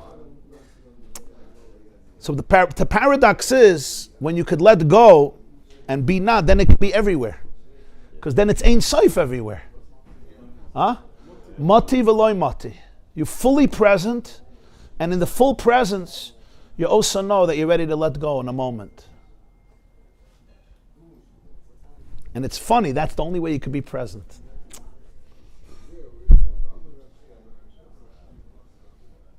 You're only present then, because then you could be present. The moment you need to control it, and I'm going to be here now fully, and you lose that. That's why you see, and this is interesting psychologically, when people are fully present, there's always a voice in them, like pulling them away. You know, you have to do this, you have to do that, you have to do that, you have to do that. And they start arguing with the voice. And it was a telephone also. The telephone. Like, there's always another thing to do, because it's very, very hard to be fully present. It's extremely hard. So it's always understanding that dynamic of mati v'loy mati. You know, letting go of everything.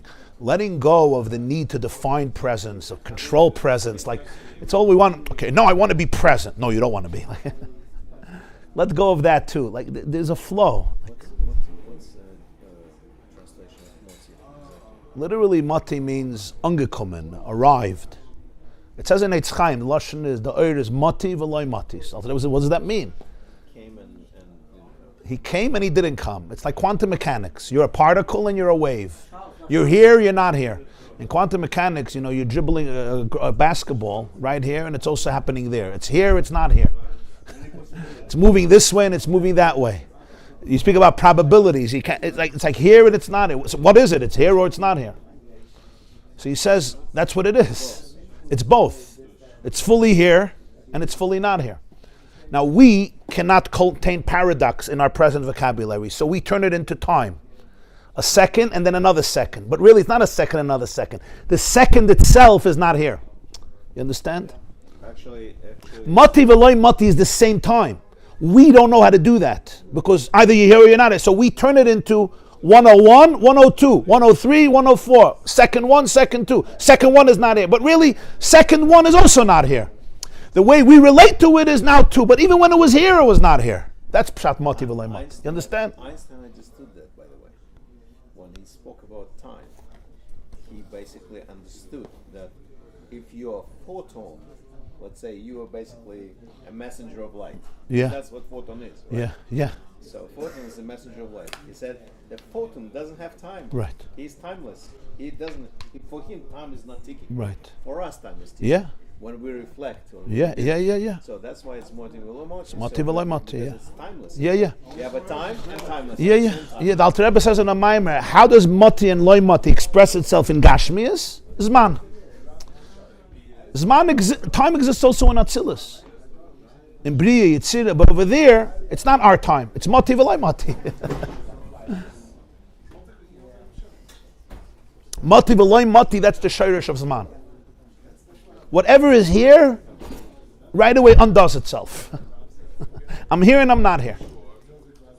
And that's what allows it to be here. Again, the moment it's here fully, it's not Ein Sof. The moment it's in a keli, it's contained, right? This is it. What do you mean this is it? It's not it. It's Ein Sof. So right away there's a tenua, it's not. But God wants it, so it's back. Mati v'loy mati is everything. Everything is mati v'loy mati. Alts, Zman, Makam. It's Makam Aron Einim Minamid. The Gemara says the Aron was space and not space simultaneously. The Gemara says in Meseches Yuma, Dovazem Meseres Biyadenu, Makam Aron Einim Minamid. The Makam Aron had space and didn't have space. What do you mean? If you measure the Kodesh HaKadoshim, right, it was 20. So if you measure till the Aron was 10, as though it wasn't there. But then you measure the Aron itself, it had space. It had to have space. Makam, Amasayim V'chetzi Arka. So the Gemara says it had space, but it didn't occupy space. So what's the pshat? It's called nimna nimnoyis. It's beyond logic. It's like, again, something moving clockwise and counterclockwise at the same time. Actually, there is a logic. So, because if you